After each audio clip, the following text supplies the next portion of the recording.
Chapter 899. Whoever subdued Yiqing Luo first would have a greater chance of obtaining the divine relic. No one was willing to miss the chance to get a divine artifact. Moreover, the fifth Miss Shengguan had already brought out the Shengguan family to testify. That also meant that what fifth Miss Shengguan said was absolutely true. The Shengguan family didn't do anything either, did they? The various factions allowed Shengguan Liuli and the black-robed man to leave. Xiao Jin lowered his head and looked at the pale-faced Yan Xiaoyi in his arms as he clenched his teeth tightly and used the mercenary group badge to transmit his voice. "Qing Luo, are you really going to let Shengguan Liuli off so easily? Are you not going to take revenge for Xiaoyi? Aren't you going to avenge Shijue?"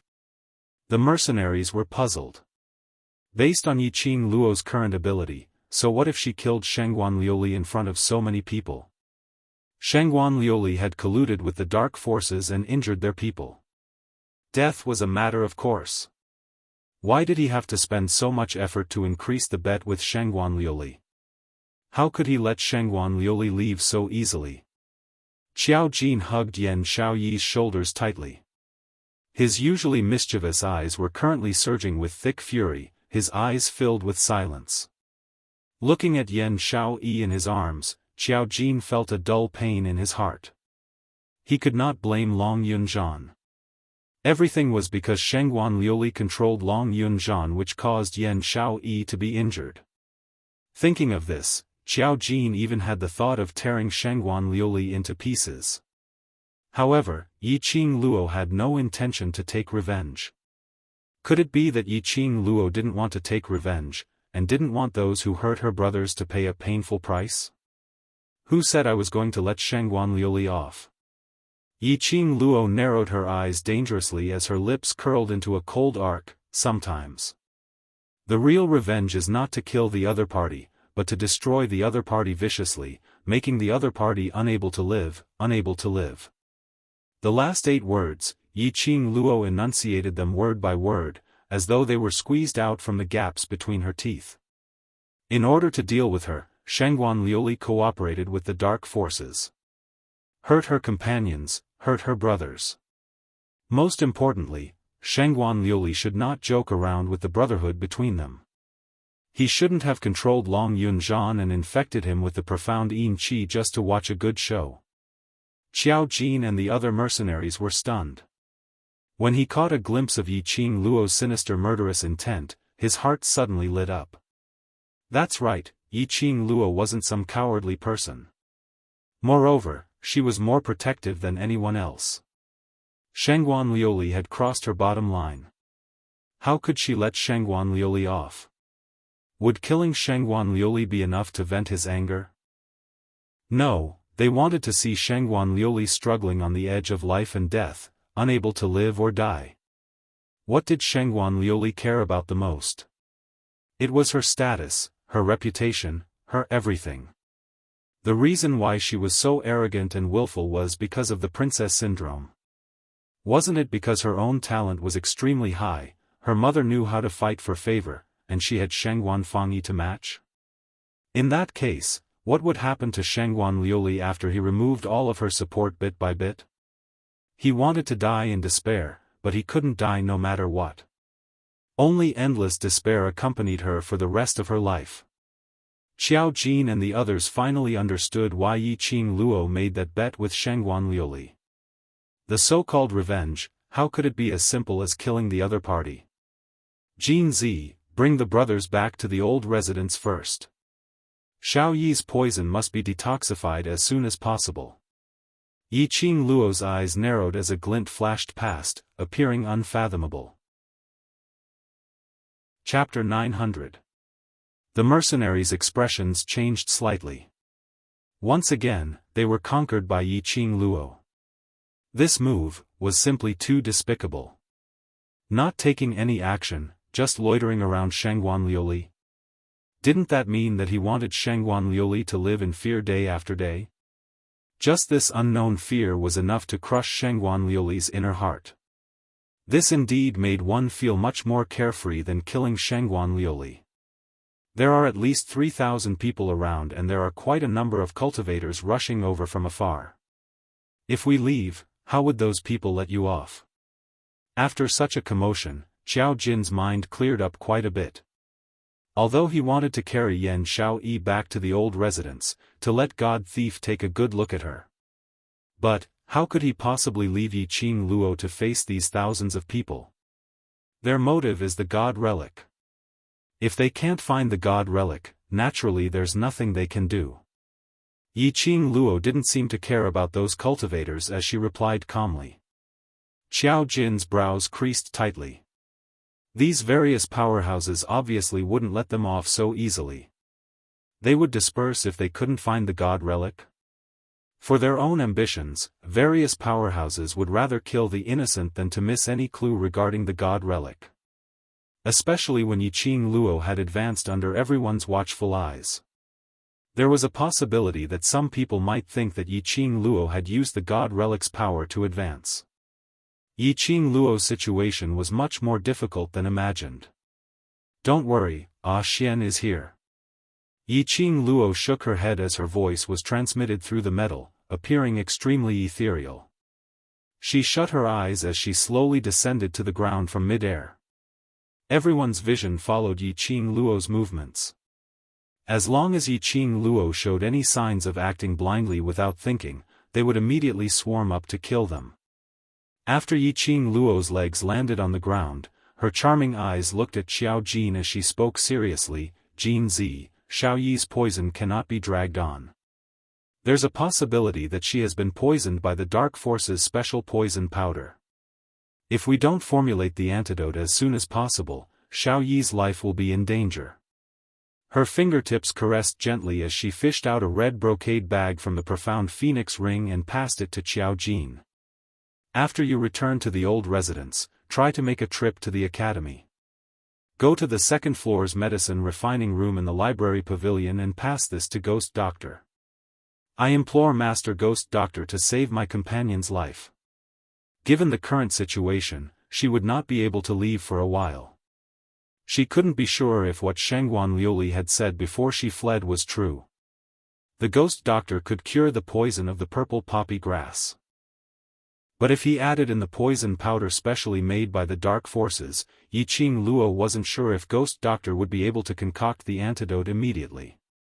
Unable to get the name of the poison powder from Shengguan Liuli, he could only place his hopes on the Ghost Doctor. Xiao Jin gripped the red brocade pouch tightly, his fingertips faintly glowing with a pale green.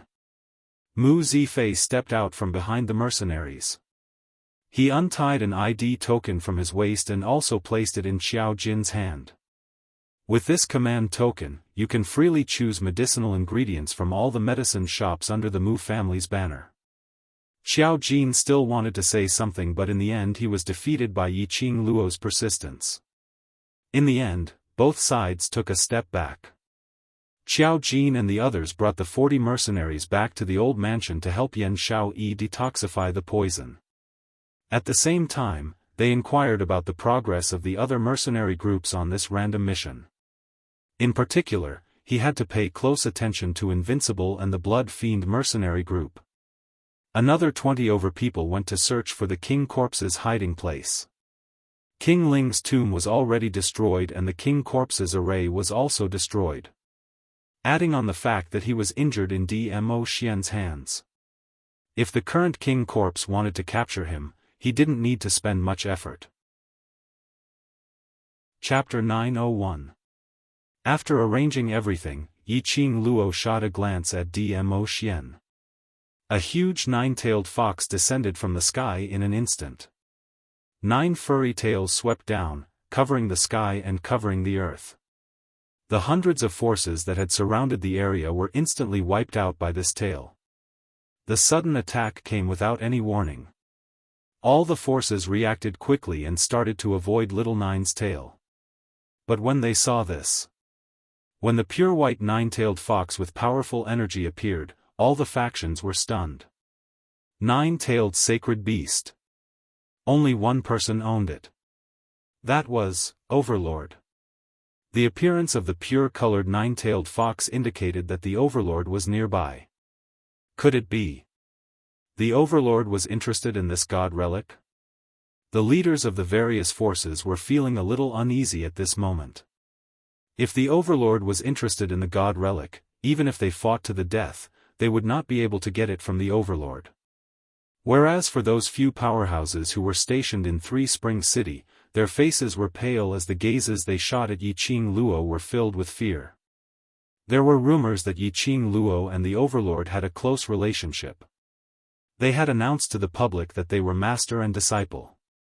But anyone could tell that the relationship between Yiqing Luo and the Overlord was beyond that of master and disciple. Most of the profound practitioners from the various forces were filled with suspicions and suspicions.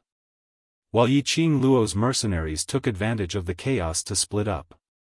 Other than the nine-tailed fox's attack, all the forces were focused on Yiqing Luo. Naturally they sensed Yiqing Luo's intention. Just at this moment, a young lady's angry voice was heard from behind, "The god relic is with her." She just broke through to the profound grade because of the god relic. The pig-like teammate activated the pig-like teammate's skill again. Although this sharp shout was not deafening, it was still enough to make one's ears tremble. The reliable profound practitioners nearby all heard these words. The god relic was with Yiqing Luo? And Yiqing Luo relied on the god relic to break through to the earth profound grade? What on earth was this god relic? It had such a powerful effect. Immediately, all the forces were fired up as their hearts were filled with excitement. Right. The god relic is with her. I saw her take the divine artifact with my own eyes. This matter has nothing to do with our death god mercenary group. I want to leave.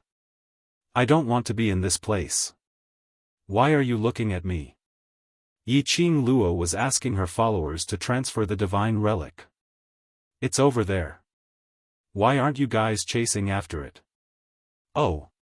Nangong Lin still wanted to scream, but Nangong Firen, who had reacted, covered her mouth and forcefully pulled her behind him. The god-slaying mercenary group had suffered a heavy loss this time. Nearly 40 people entered the tomb, but in the end, only 5 of them came out alive. Those elite mercenaries were all dead.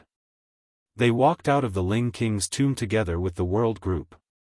In the eyes of the various forces, they were on the same side.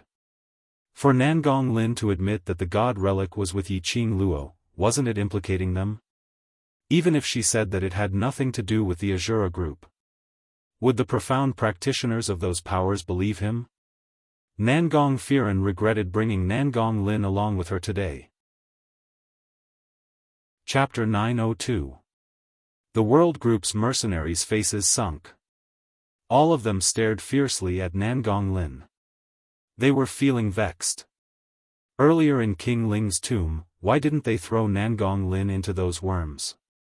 Nangong Lin didn't have any self-awareness at all. She felt extremely aggrieved when her own brother covered her mouth as she struggled to pull Nangong Firen's hand away as she screamed at the top of her lungs, "I didn't say anything wrong. The Azura group has already been harmed by them till we're the only ones left alive. I don't want to die, I just want to live on." Nangong Lin's face was filled with tears. After entering the tomb of the Ling King, everything was beyond her imagination. Seeing her brother's companions dying one by one in front of her, to the young lady who had been protected extremely well, it was totally unbearable. These people gathered at this place because of the god relic on her. As long as she hands over the god relic, everything will be fine. Brother, so many people have died, don't tell me you still want to take away my sister's life for her, for this vixen whom you've just met once? Nangong Lin's gaze was mournful as she spat out sharp words one by one. She was Nangong Firen's most beloved sister. How could she not tell that the way Nangong Firen looked at Yiqing Luo was exactly the same as the way she looked at Yifeng Ru? Nangong Firen seemed as though the deepest secret in his heart had been discovered as his expression turned green and red. Facing Zi Qianqian and Yifeng Ru's questioning gaze, his face flushed red as he gritted his teeth and berated angrily, "What rubbish are you talking about? Nangong Lin, looks like I've been too lax in my teachings, allowing you to develop this habit of stirring up trouble. When we return to the Nangong family, I will discipline you properly." However, the various powerhouses didn't have much interest in their conversation. What they were most interested in was the location of the god relic which Nangong Lin mentioned. Basically they could confirm that the god relic was in Yiqing Luo's hands. But what they should consider now was, if they killed Yiqing Luo and snatched the god relic, would the overlord vent his anger on them? Or perhaps if they were to make a move, would the overlord fly into a rage and slaughter all of them for the sake of his beauty? While everyone was still looking around, trying to see if there was anyone who could make the first move or if there was an opportunity to make a move, the two teams of the World Group had already left successfully under the cover of Nine-Tailed Fox's large furry tail. The surrounding forces instinctively wanted to stop them. At the very least, they had to make sure that they were not carrying any god artifacts on them. However, they were stopped by one of the Nine-Tailed Fox's tails. Those huge white tails were as big as thick trees. It crashed down with a crackling sound, and the ground immediately cracked open, sending rubble flying everywhere. All the forces retreated step by step. Not only did they succumb to the majesty of the holy beast, but they also did not dare to attack the Nine-Tailed Fox. The Nine-Tailed Fox was the symbol of Dizun. Attacking the Nine-Tailed Fox was equivalent to slapping the overlord in the face. How could they have the guts to do so? Yiqing Luo, who was protected by Little Nine, looked at this scene with a gloomy and cold gaze, naturally understood why they didn't dare to make a move. This was the majesty of a leader. Once she stood at the peak of the world and was revered by tens of thousands of people, no one would dare to touch her. Even the people around her didn't dare to move. In her heart, a decision started to form slowly. Now that things had come to such a state, there was no need for her to conceal her true ability, no need to act as a pig to eat the tiger. Of course, she wouldn't be so silly to display all her ability. She wanted to display. Chapter 903. It was not only to protect himself, but also to protect the people around him. She looked indifferently in Nangong Firen's direction and said, "You may leave." Nangong Firen opened her mouth to explain that she was not like what Nangong Lin had said. Very quickly he was interrupted by Yiqing Luo, "I don't care about your matters." As soon as she finished speaking, she indifferently moved her gaze away as if she couldn't be bothered to waste her breath on them. Nangong Firen felt a stabbing pain in her heart. She felt as if a hand was gripping her throat, making it difficult for her to breathe. She treated them as strangers. Nangong Firen closed her eyes and said in a deep voice, "Let's go." Yiqing Luo ignored them. She had already given the Azura group the chance to leave. Whether they could leave or not depended on their own abilities. It was because of her that the Killing God group entered the bottom of the Ling King's tomb. Of course, Yi Fengru wanted the profound phoenix ring as well. But Yiqing Luo gave them a chance to leave on account of the 30 over mercenaries who had died. Yiqing Luo's vision swept past the surroundings, at those restless powerhouses.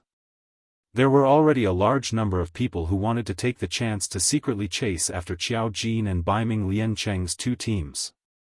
Yiqing Luo turned her head and stared deeply at the man dressed in a purple robe who was standing among the mercenaries. Dmo Xian retracted his imposing manner and blended into the world mercenary group. Hearing the surrounding people discussing about his relationship with Yiqing Luo, he didn't reveal any bit of imposing manner. He was quiet, as if he was an outsider. This was also the reason why he, who had such a powerful aura, had not been discovered by the other forces. His obsidian-like deep eyes stared at her the entire time. Their eyes met. Dmo Xian's brows overflowed with a pampering smile. His rosy red lips curled up slightly, his eyes glistening with a smile. Then, he slowly nodded. Unless it was a desperate situation, he would not interfere. This was the agreement between them. It was also the freedom he had given Yiqing Luo. Yiqing Luo's matter, he would let Yiqing Luo handle it. If he couldn't handle it, then he would do it. For a lady like Yiqing Luo, she didn't depend on a man to live, nor did she hide behind a man to live. She had her own world. It had its own light. What he wanted to do was to protect Yiqing Luo properly in the process of her blossoming, accompanying her and personally witnessing her becoming stronger step by step. It was enough. After getting Dmo Xian's response, Yiqing Luo turned around and leaped into the air. The black figure streaked across the sky like a black afterimage, instantly attracting the attention of the big forces. Don't you want to see the divine relic? Yiqing Luo's enchanting voice faintly revealed a bit of chill. Her pink lips curled up into a devilish smile. She spread her arms and floated in midair, the glowing flame fan in her palm stirring up a myriad of winds and waves. I'll show you the might of a divine artifact. The red devouring flame fan opened and closed at the tip of his fingers. As he opened and closed it, it was like balls of excited flames were moving about in his palm. From Yiqing Luo's feet, an extremely valiant energy was emitted. The red profound light was accompanied by a fierce gust of wind. Its momentum was turbulent, as if it would fall into an endless abyss in the next second. The various forces were boiling with excitement. A divine artifact. This is the power of a divine artifact. The divine artifact is indeed on her. Snatch it. Snatch the divine artifact and you will be able to snatch the world. All of you go. Kill Yiqing Luo. Snatch the divine artifact. Kill Yiqing Luo and snatch the divine artifact. Not knowing which force took the lead and kept shouting, wanting to snatch the divine artifact back from Yiqing Luo. Chapter 904. Yiqing Luo half squinted her eyes, as her gaze shot towards the direction where the first voice came from. It was the direction of the Yuqi family. Patriarch Yuqi's heart went numb from this gaze, and a chill ran down his spine. As compared to the other powerhouses, Yuqi family's patriarch had a deeper understanding of Yiqing Luo. If he acted rashly to obtain the divine relic, he would only suffer in the hands of Yiqing Luo. Until now, Yuqi family's patriarch wasn't able to guess clearly, nor was he able to investigate how many powerhouses were behind Yiqing Luo, supporting her. Furthermore, the Overlord's only sacred beast Nine-Tailed Fox was still here, apparently to protect Yiqing Luo's momentum. It was inappropriate to offend the Overlord and the entire Imperial Palace for the sake of a divine artifact. He might as well take advantage of the chaos to plunder Yiqing Luo. Not only would he be able to seize the divine weapon, but he would also be able to avenge his son and the Yuqi family's reputation. By then, even if the Overlord really wanted to put the blame on them, who could be 100% sure who had brought Yiqing Luo away from the chaotic battle of thousands of people? Towards the Yuqi family's dark thoughts, Yiqing Luo wasn't the least bit interested. She indifferently withdrew her gaze. The red devouring flame fan swept across the azure water ring on her fingertip. Bang! A loud explosion sounded. The red glow on Yiqing Luo's body shot out boundless energy. The devouring flame fan in his hand was also flipping rapidly at his fingertips, giving off crisp sounds of collision. Heavens! This is a divine artifact. It's the power of a divine artifact. Some cultivators saw Yiqing Luo's entire body enveloped in red glow, as though she was a nine heavens mystical lady, as they immediately cried out in astonishment. Yiqing Luo's powerful might was unleashed without any reservations. The red glow was bewitching. The red glow that flowed out of his fingertips was like a dancing flame. It set off her beautiful little face, making it even more captivating. The brilliance of all things in the world could not compare to the brilliance of her. Many low-rank profound practitioners clutched their chests as their heart meridians were shattered by this powerful pressure and spat out blood. However, not a single person dared to speak. All of them stared at the young lady in midair with reverence. No. More accurately, he was staring at the divine artifact on her body. Was this the power of a divine artifact? A 15-year-old little girl was able to directly advance to the Earth Profound Realm by relying on a divine artifact, and could be called an expert. He could even release such a powerful pressure. If they were the ones who obtained this divine artifact, even if Di Zun came, they would not be afraid. Although reason denied this idea. After all, Di Zun's power was beyond their imagination. But once this thought was planted in his mind, as his desire and greed grew, this seed would germinate. That gaze that didn't dare to blaspheme gradually turned into greed. Seeing the changes in their expressions and gazes, Yiqing Luo's lips curled into a cold smile. With a move of his palm, the gourd flame fan flipped and created wave after wave of stormy winds. The violent wind whistled, mixed with the bewitching red light. When the shockwave spread out for a radius of 50 kilometers, everywhere it passed, crushed stones flew, and the ground was instantly razed to the ground.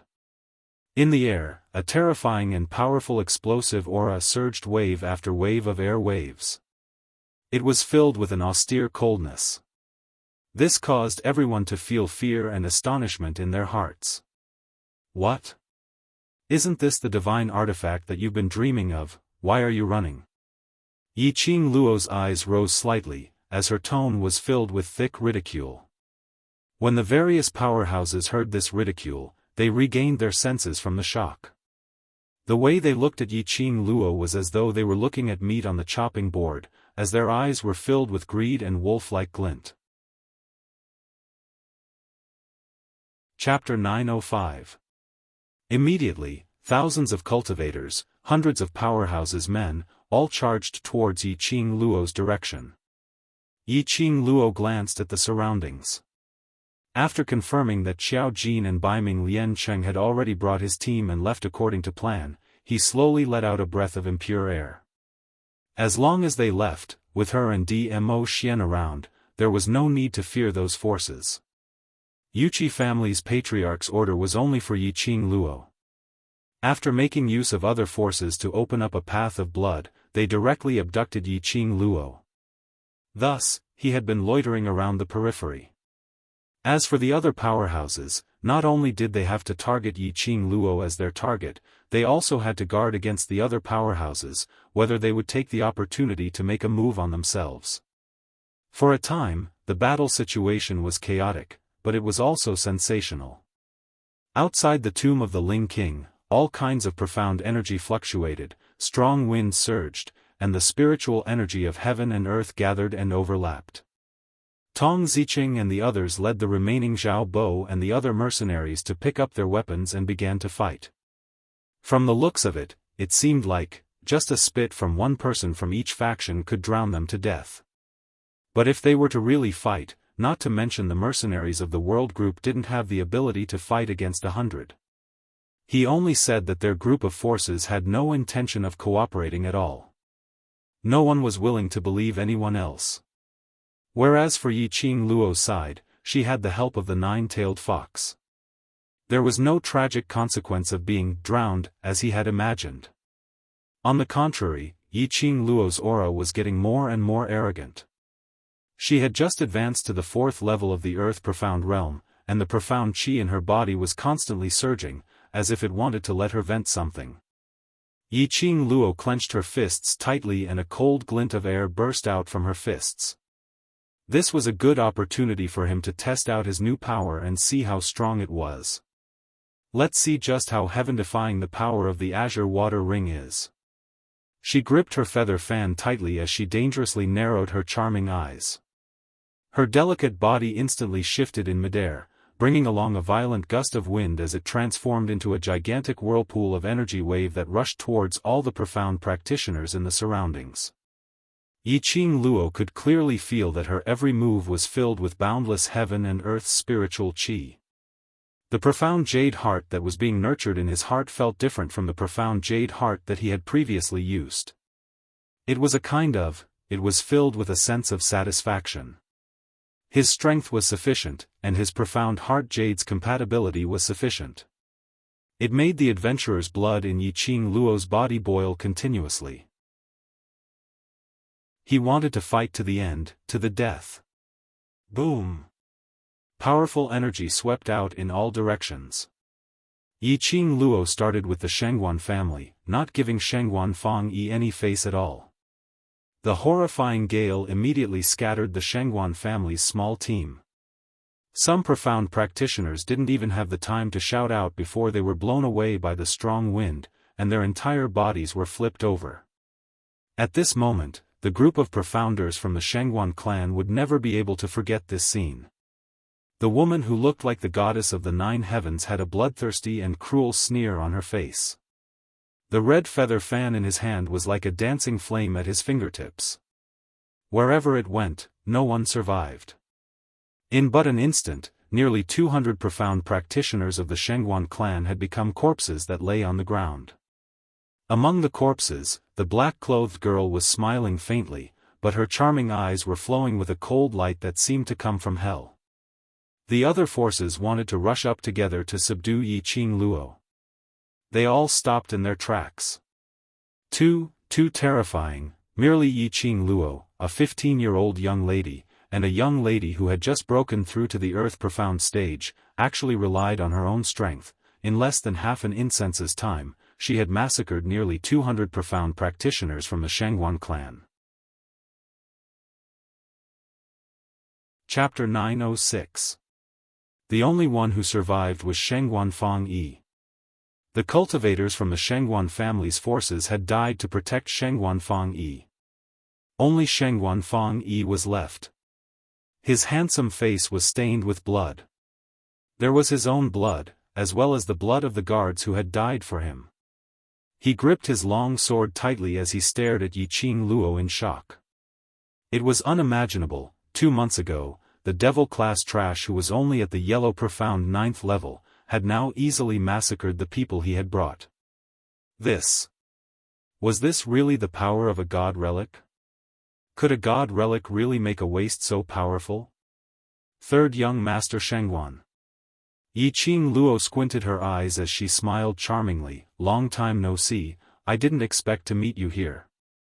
Shengguan Fangyi gripped his long sword tightly as his face turned pale as he stared at her vigilantly. You. What do you want? Kill a chicken.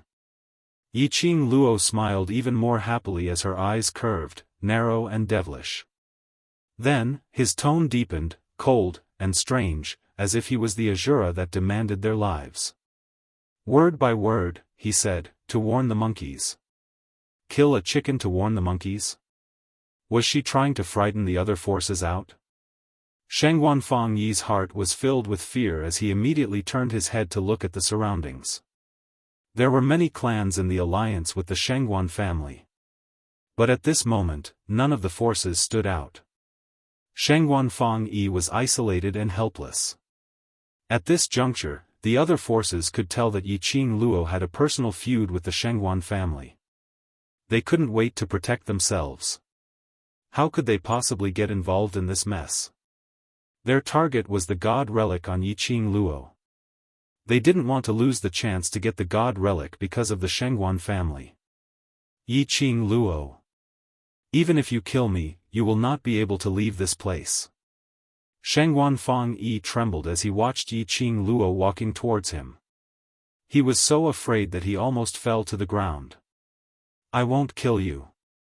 Yiqing Luo's lips curled up coldly as a crafty cold arc flashed past her eyes. Shengguan Fangyi's face darkened. He didn't understand what she meant. Yiqing Luo leaned close to him and lowered her voice, cold and cruel. Shengguan family must pay the price for everything that Shengguan Liuli has done. Now. The game has just begun, you still have a lot of time to enjoy the fun of the game. That cold voice drifted in his ears like a ghost. Shengguan Fangyi was stunned. Just as Yiqing Luo straightened her waist and distanced herself from him, her legs turned weak and she lost her balance as she fell onto the ground. The gravel on the ground stabbed into her buttocks. The sharp pain brought Shengguan Fangyi back to his senses. The words that Yiqing Luo said earlier surfaced in his mind. Although she didn't understand what Shengguan Liuli had done to make Yiqing Luo so angry. But, he could be sure.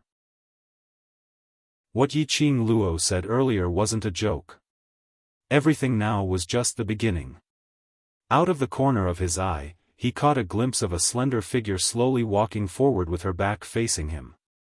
His gaze finally stopped on her fingers. Before Shangguan Liuli left, she pointed in the direction of her finger. Was she telling him the location of the god relic? Shangguan Fangyi's eyes flashed. If he could snatch the god relic and obtain its power. The person who became everyone's focal point now was him. It was absolutely not Yiqing Luo's turn to be arrogant here. Thinking of this, Shangguan Fangyi restrained the cold look in his eyes and suddenly pounced towards Yiqing Luo's back. This pounce was filled with Shangguan Fangyi's unafraid of death. His entire person brought along a burst of raging energy, as he swiftly entangled Yiqing Luo. When he got close to Yiqing Luo, his hand swiftly stretched out towards her wrist. Chapter 907. This ring, is a divine artifact? Shangguan Fangyi's eyes shone brightly and without thinking, he directly stretched out his hand in an attempt to forcefully remove Yiqing Luo's ring. Just as Shangguan Fangyi's hand was about to touch Yiqing Luo's ring. Suddenly, a huge wave of qi surged up and fiercely crashed into Shangguan Fangyi's chest. Pfft, he spat out a mouthful of blood. The divine artifact is that ring? Brothers, let's go. Snatch the divine artifact. All the surrounding forces, because of Shangguan Fangyi's actions, naturally noticed the azure aqua ring which was emitting a red glow on Yiqing Luo's fingertip. Once he confirmed what a divine artifact was. Those spectators who were watching the show immediately flocked towards Yiqing Luo's direction. Yiqing Luo's eyes narrowed as she gave a cold laugh. Her footsteps immediately expanded as her figure swiftly retreated backwards. Immediately after, he bypassed a group of forces that were surrounding him. He didn't forget to stir his vast profound energy with the feather fan in his hand to deal a fatal blow to those profound practitioners. Her speed was extremely fast, so fast that not a single one of the thousands of profound practitioners could catch a glimpse of her. On the other side, Nangong Firen took advantage of the chaos and left with Nangong Lin and the others. Part of the reason why Yiqing Luo took the initiative to display the power of the god relic was to create an opportunity for them to leave. Nangong Firen blushed at the thought of this. As the leader of the third-ranked mercenary group, the Gold Mercenary Group. But in the end, he ended up running away in defeat. She even had to let a woman from the Bronze Mercenary Group create an opportunity for her to escape. However, their departure still attracted the attention of other small forces. All of them came out from Ling Ling King's tomb. Although Yiqing Luo had already displayed the majesty of the god relic, proving that the god relic was with her. However, there were many good things in a place like the tomb of the Ling King. Especially for a gold medal mercenary group like this to enter the tomb of the Ling King, they must have something good on them. Since these small forces could not participate in the fight for the divine weapon, they naturally turned their attention to Nangong Firen and the others. Nangong Firen pulled Nangong Lin behind him and fought back with Yi Fengru and the others. The four of them had already expended a lot of energy in the tomb of the Ling King. At this moment, it was slightly strenuous for the four of them to deal with these 100 or 200 low-level profounders. Furthermore, even though Nangong Lin was talented, she had never experienced a real fight before. She panicked at this moment. While the other four were unable to split their attention to protect her, Nangong Lin was being chased by a profound practitioner from a small force. Nangong Lin turned around and ran away in fear. It just so happened that he saw the young lady who was ceaselessly executing her movement technique and flicking the feather fan in her hand, causing wave after wave of profound energy to surge. Nangong Lin seemed as though she had seen a life-saving straw as she directly pounced forward. Yiqing Luo. Save me. The profound qi in Yiqing Luo's body became more and more proficient in releasing it. She quickly circulated the profound qi in her body and fused it with the devouring flame fan. The qi waves stirred up by his fingertips became increasingly unpredictable. That imposing aura was like a rainbow, the surging and majestic profound energy spread out wave after wave. Yiqing Luo's half-squinted eyes flashed a faint cold glint. The cruel smile on his face became more and more obvious. She wanted to release more power, she wanted to raise the entire area outside the Ling King's tomb to the ground. The surging profound qi in her chest pounded against her chest, as though it was about to burst out. Suddenly, a person bumped into her. The profound qi which was accumulated and ready to be released instantly dissipated after this knock. Chapter 908. Nangong Lin's body was flung away and was stabbed in the shoulder by the cultivator from the small-sized powerhouse. She cried out miserably as she fell heavily onto the ground. Yiqing Luo. Why are you so cold-blooded? At least we. Nangong Lin cried out in pain as she stared fiercely at Yiqing Luo's direction. Just this one look made the anger in Nangong Lin's heart be replaced by fear and terror. What kind of pair of eyes was that? It was as cold as a venomous snake, without any warmth. Just one look and Nangong Lin felt as though she was in an icehouse. Nangong Firen rushed over and killed that cultivator who wanted to charge up with one slash. He held Nangong Lin up with one hand as he looked at the wound on her shoulder with a complicated gaze. Nangong Lin saw that she had someone to rely on as she buried her head into Nangong Firen's arms. But she didn't dare to whimper and complain about Yiqing Luo's evil deeds like before. They had already settled those small-sized powerhouses and Yifeng Ru, Zi Qianqian and the rest had also rushed over.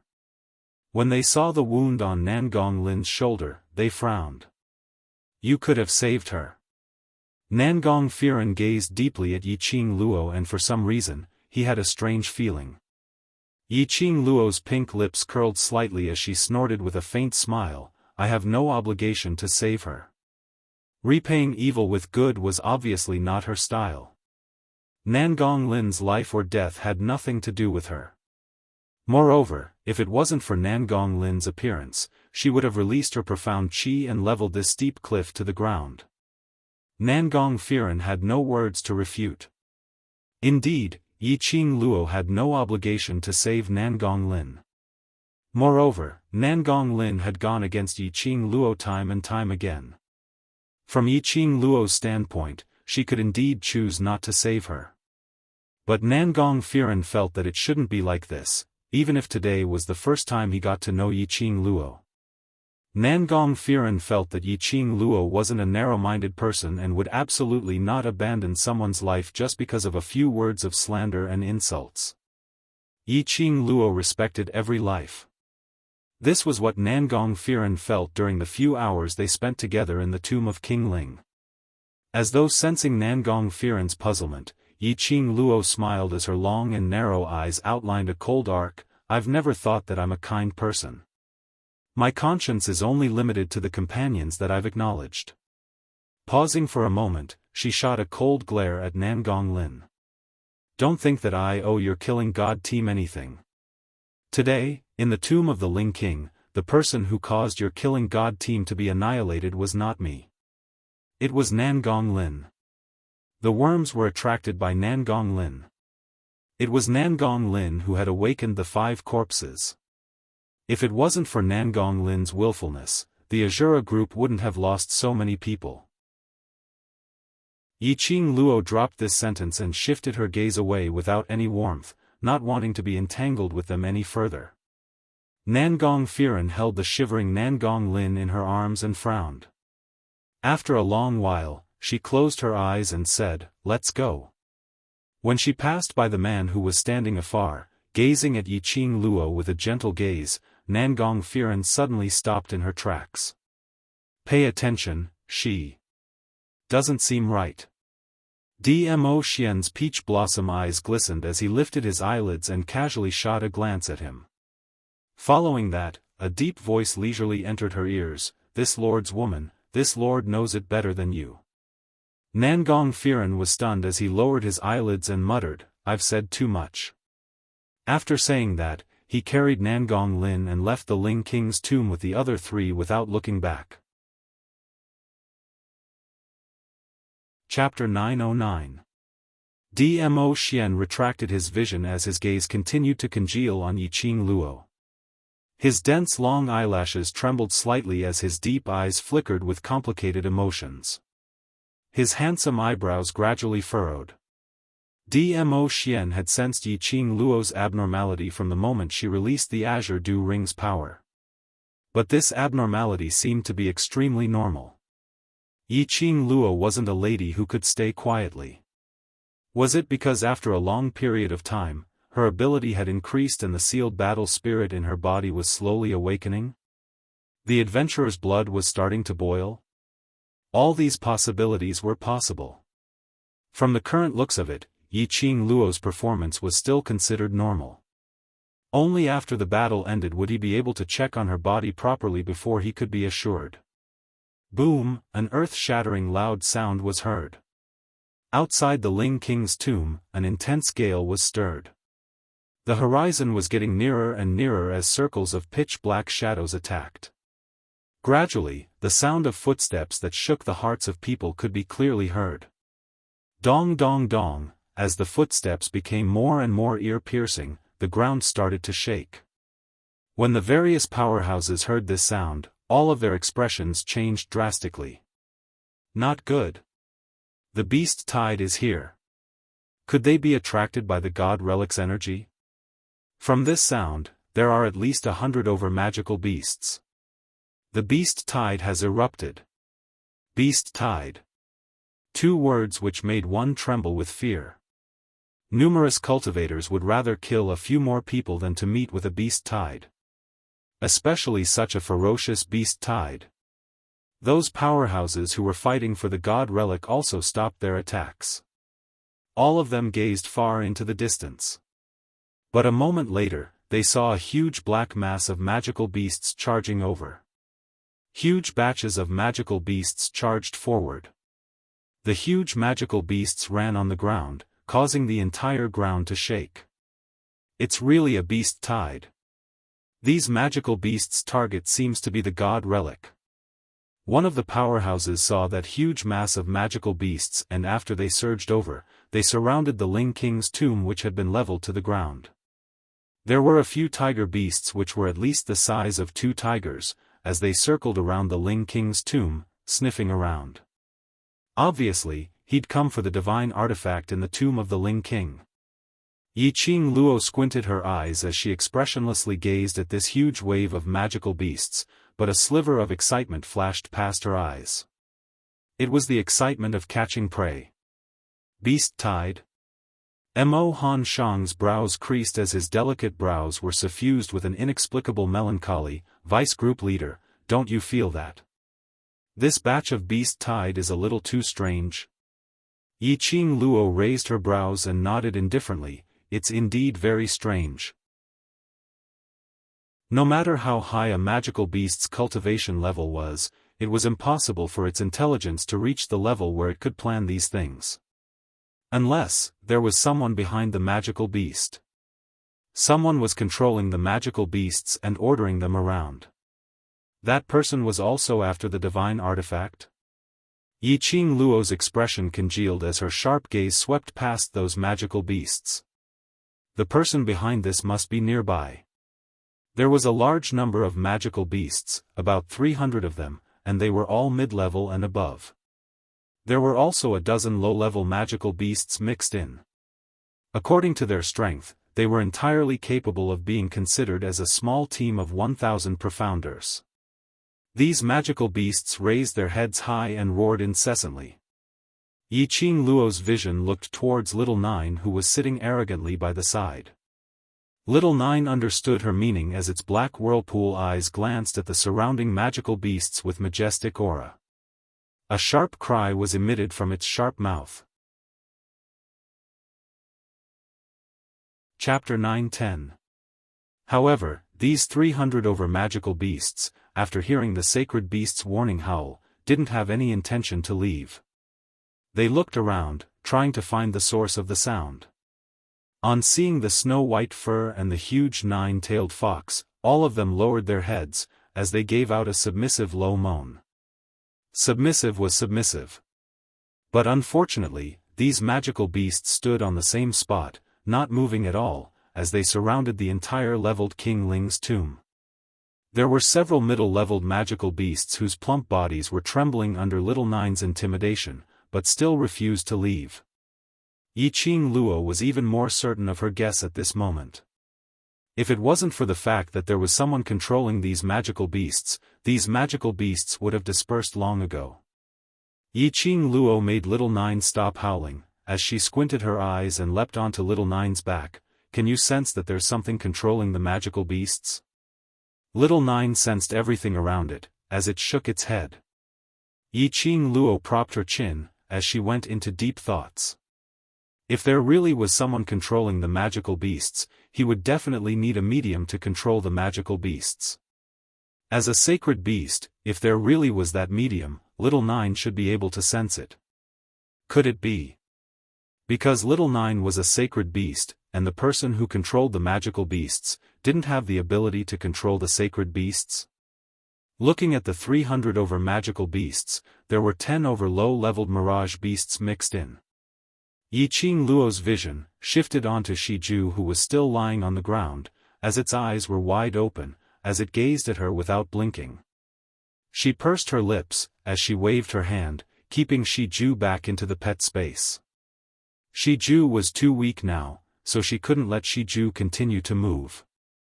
Roar, roar, roar. Shiju and Yiqing Luo had signed a contract, so naturally it could sense its master's emotions. After entering the pet space, Shiju gave out a low moan. It meant that it sensed that there were people around. Indeed so. Yiqing Luo didn't hesitate any further, as she leapt upwards. Her petite body was like a bolt of lightning, as she charged towards the direction of the beast tide. After various powerhouses saw Yiqing Luo's actions, they were unable to ascertain that this beast tide was gathered by Yiqing Luo to escape. Therefore, they also rushed forward like a swarm of bees. The magical beasts saw humans launching an attack, and their bestial instincts were instantly triggered, as they raised their heads and howled a few times, as they swiftly and violently tore those humans apart. These magical beasts were all coarse-skinned magical beasts. An ordinary person's weapon would not be able to harm a demonic beast at all. The various forces were blocked by the magical beasts and naturally assumed that it was the nine-tailed fox who had summoned the surrounding magical beasts to help Yiqing Luo out of the predicament. Didn't the nine-tailed fox converse with those magical beasts just now? It seemed that the Overlord was very protective of this woman. The various powers brandished their weapons, killing the demonic beasts before them. The battle that had just stopped was on the verge of breaking out again. Yiqing Luo had no time to bother about how those powerhouses' cultivators were guessing. She wanted to dig out the person controlling these magical beasts. If he didn't remember wrongly, this wasn't the first time he had met this person. Yiqing Luo was as swift as lightning as she followed the response given by Shiju, and in a few steps, she had already passed through the layers and layers of magical beasts. Sure enough, a slender figure was faintly discernible within the group of magical beasts. The black cloak covered his entire body. However, it was not difficult to see that while the figure was slender, it was also petite, and was clearly a woman. At this moment, that woman's fingers were holding an emerald jade flute, as she placed it by her red lips and kept on blowing. Her fingertips bounced above the jade flute, as agile as an elegant dance. But Yiqing Luo didn't hear any sound coming from that jade flute. Chapter 9:11. It really was her. Yiqing Luo's charming eyes turned cold as her figure scuttled and landed in front of the woman. This person was none other than a stranger. It was the high-leveled mirage beast, Childine, that they had met in the magical beast forest last month. When the world group was fighting, that batch of magical beasts had appeared. At that moment, Yiqing Luo vaguely saw a slender female figure. It was the person in front of him.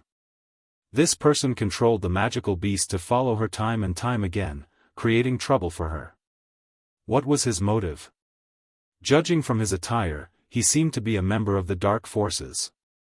But every time she made a move, it seemed that the timing was not the same as that of the dark forces. Who are you? Yiqing Luo's slender brows creased slightly, her voice was clear and melodious, but cold as ice. The woman did not seem to notice her existence and continued to play the flute. Yiqing Luo's brows creased even tighter as she shot a glance at the magical beast which was still in battle and directly made her move. The glower flame fan stirred up a whirlwind as it flew towards the woman's face. The woman flipped her jade flute and quickly retreated a few steps. The jade flute was placed by his mouth again. A clear and tyrannical voice rang out, and a violent gust of wind rose from the horizon. A giant bird beast grabbed the retreating woman with its sharp claws and flew away. You want to use the bird beast to escape from here? Since she had already appeared, Yiqing Luo had no intention to give this woman a chance to leave. Yiqing Luo's 5 fingers moved and a strong profound qi burst out of her body. A powerful red mystic light burst out of the feather fan. The mystic light turned into a seam and directly severed the 2 wings of the giant beast. Yiqing Luo stomped her feet and leapt upwards. The height at which she jumped was exactly the height at which the bird beast fell. The bird beast's wings were cut off, and it let out a mournful cry. The claws that were grabbing onto the woman immediately loosened. The woman was a little flustered, and just as she was about to play the jade flute again, her arm was grabbed by a slender little hand. She looked back and met with a pair of clear and charming eyes. Those eyes were flowing with a seductive light. The black cloak slid off his head. 4 pairs of eyes met, and Yiqing Luo's eyes, which were filled with a sneer, was immediately filled with a sliver of astonishment. It was her. The person controlling the magical beasts was actually her?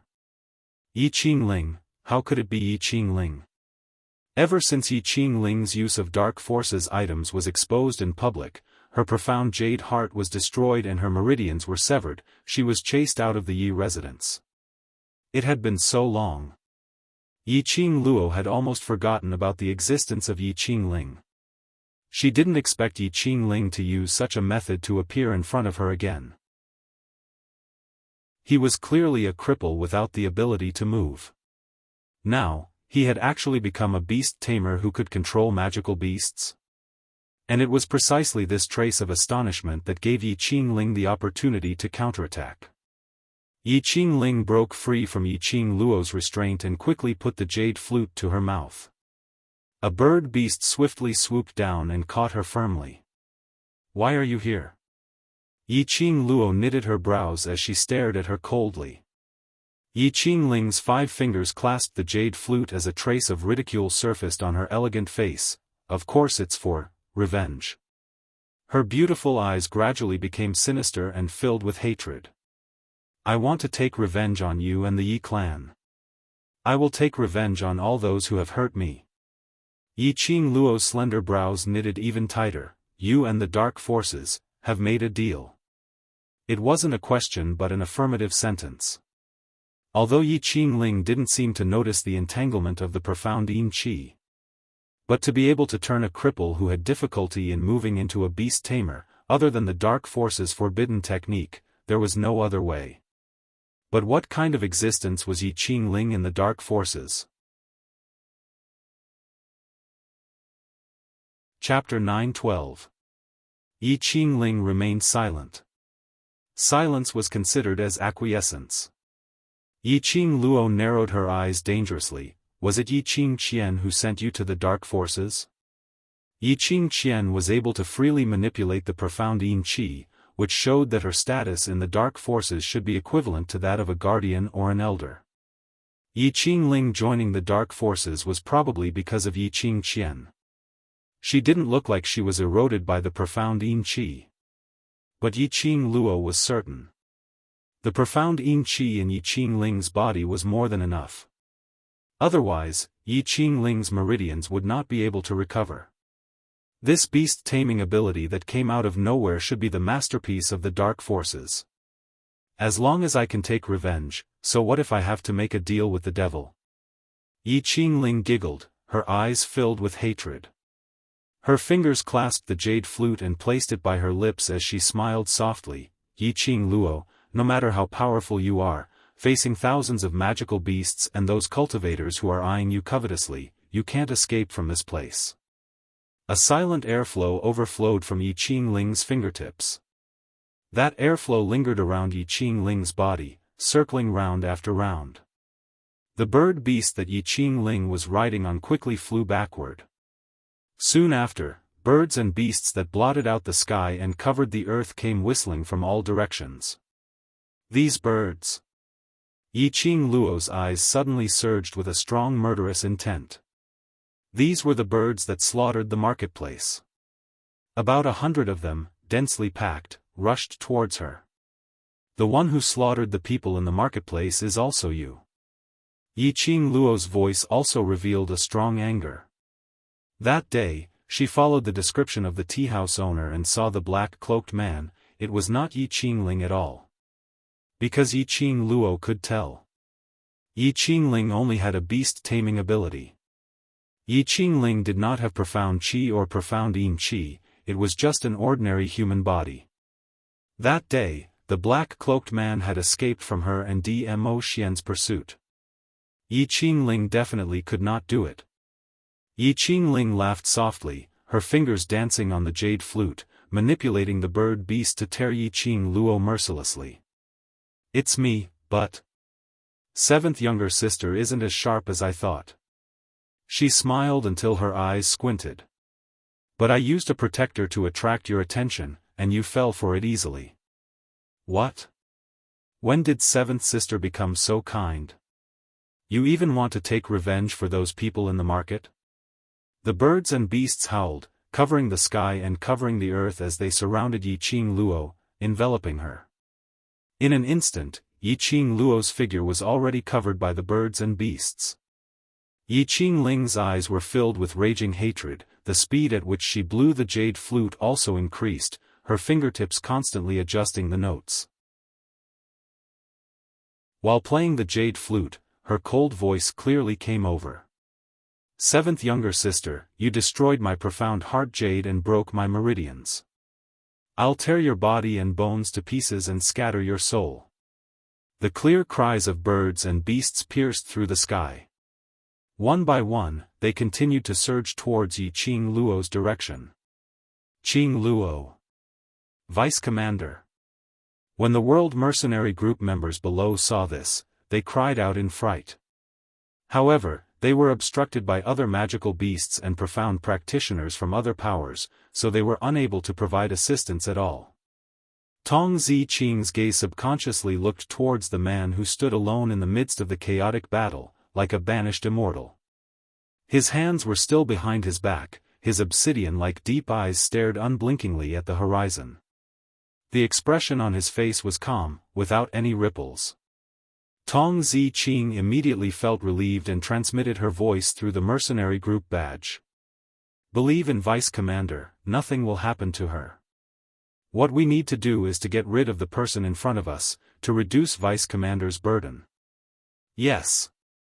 The 20 or so mercenaries replied in a sonorous voice. Yes, they must believe in Vice Commander.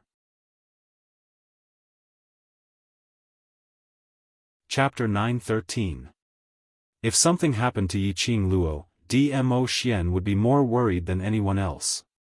Since Dmo Xian wasn't worried, it meant that Yi Qing Luo was still fine. A beast tamer couldn't do anything to Yi Qing Luo.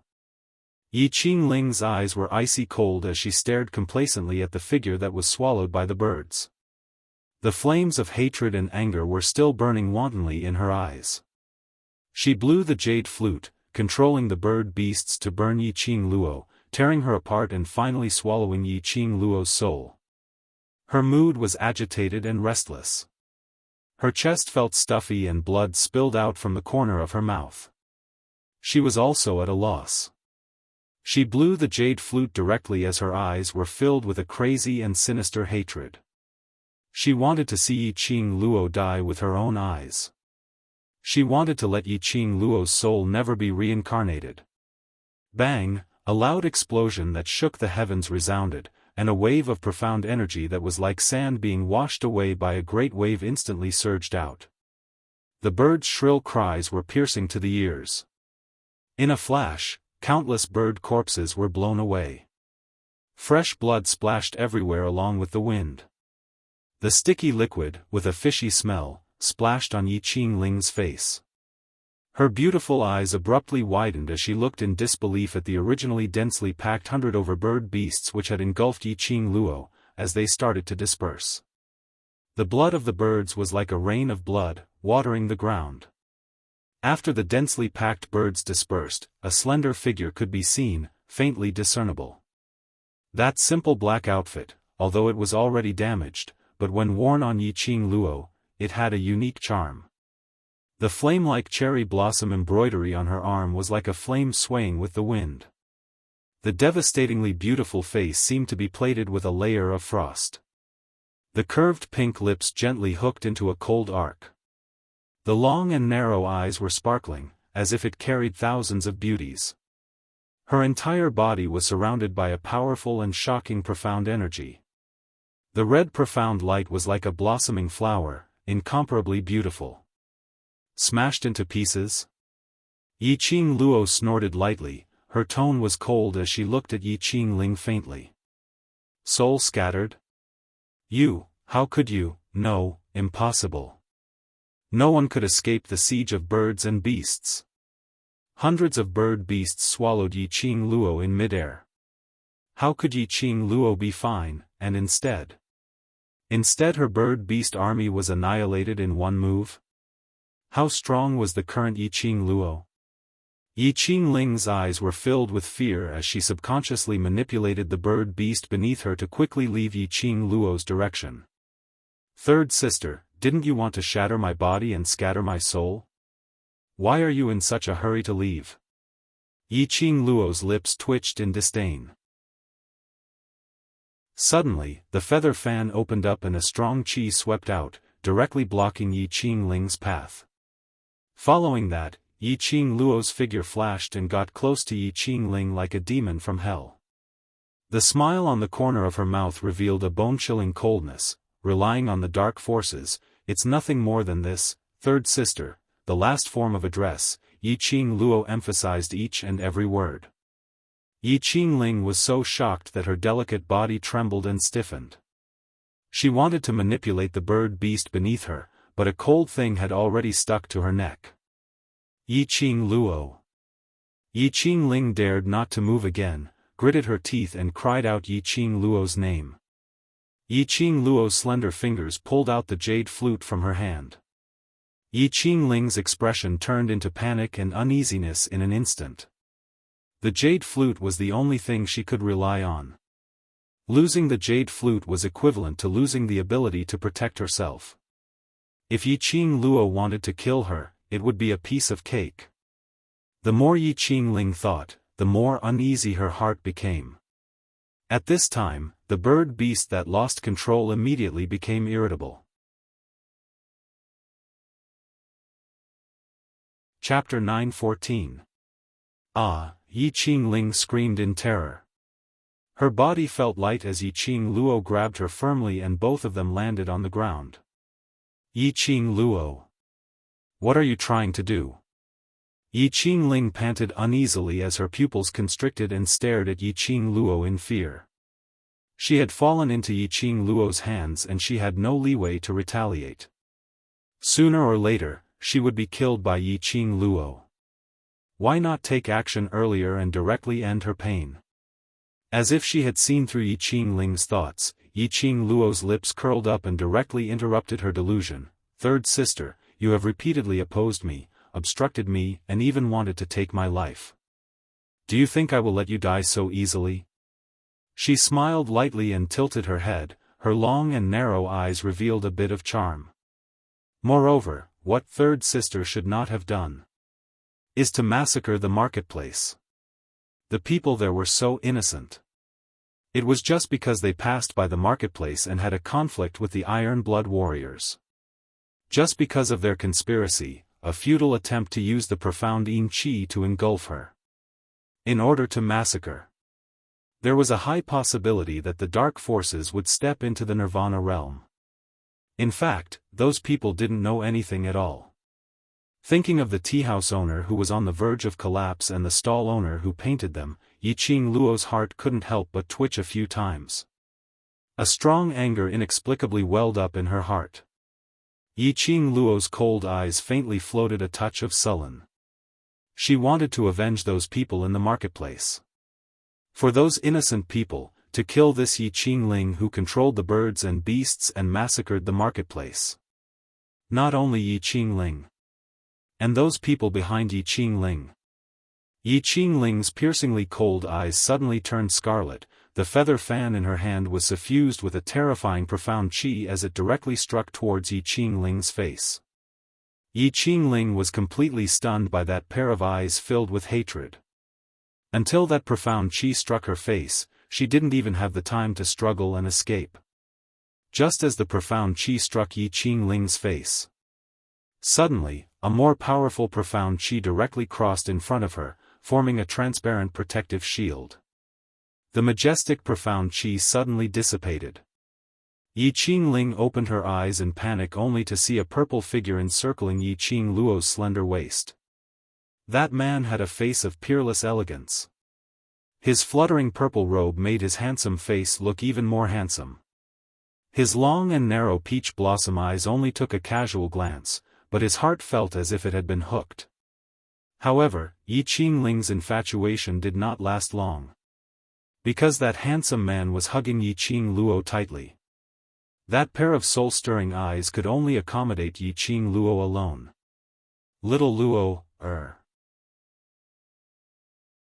Dmo Xian's brows creased tightly as his 5 fingers clasped tightly onto the glower flame fan that she was about to raise and forcefully snatched that glower flame fan from her hands.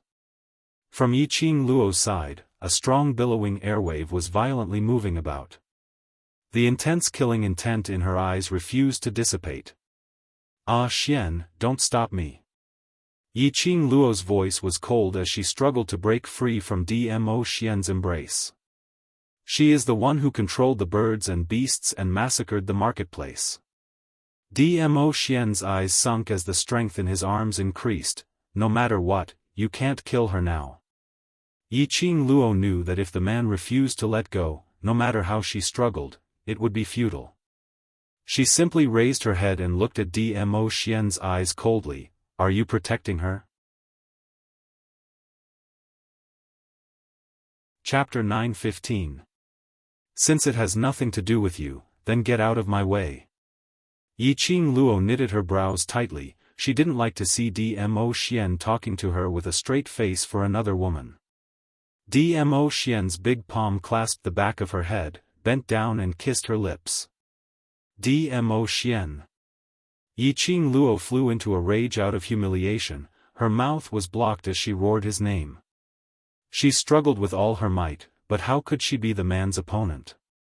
But after a while, she had already collapsed into Dmo Xian's arms.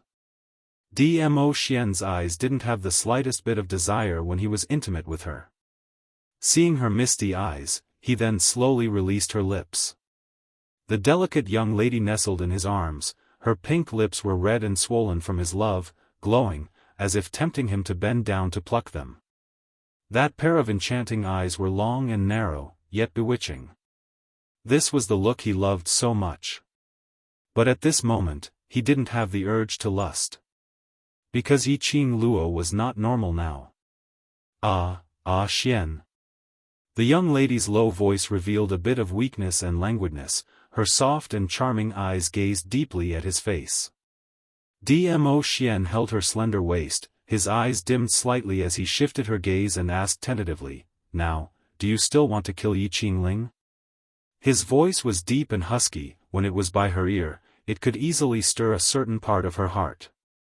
Yiqing Luo's delicate body trembled in his arms, her gaze followed Dmo Xian's direction and looked towards Yiqing Ling's direction.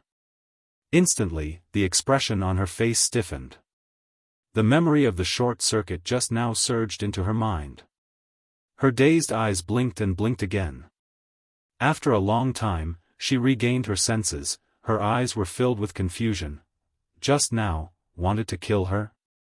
That feeling of hatred, that feeling that filled her heart, seemed to still exist, waiting to be unleashed.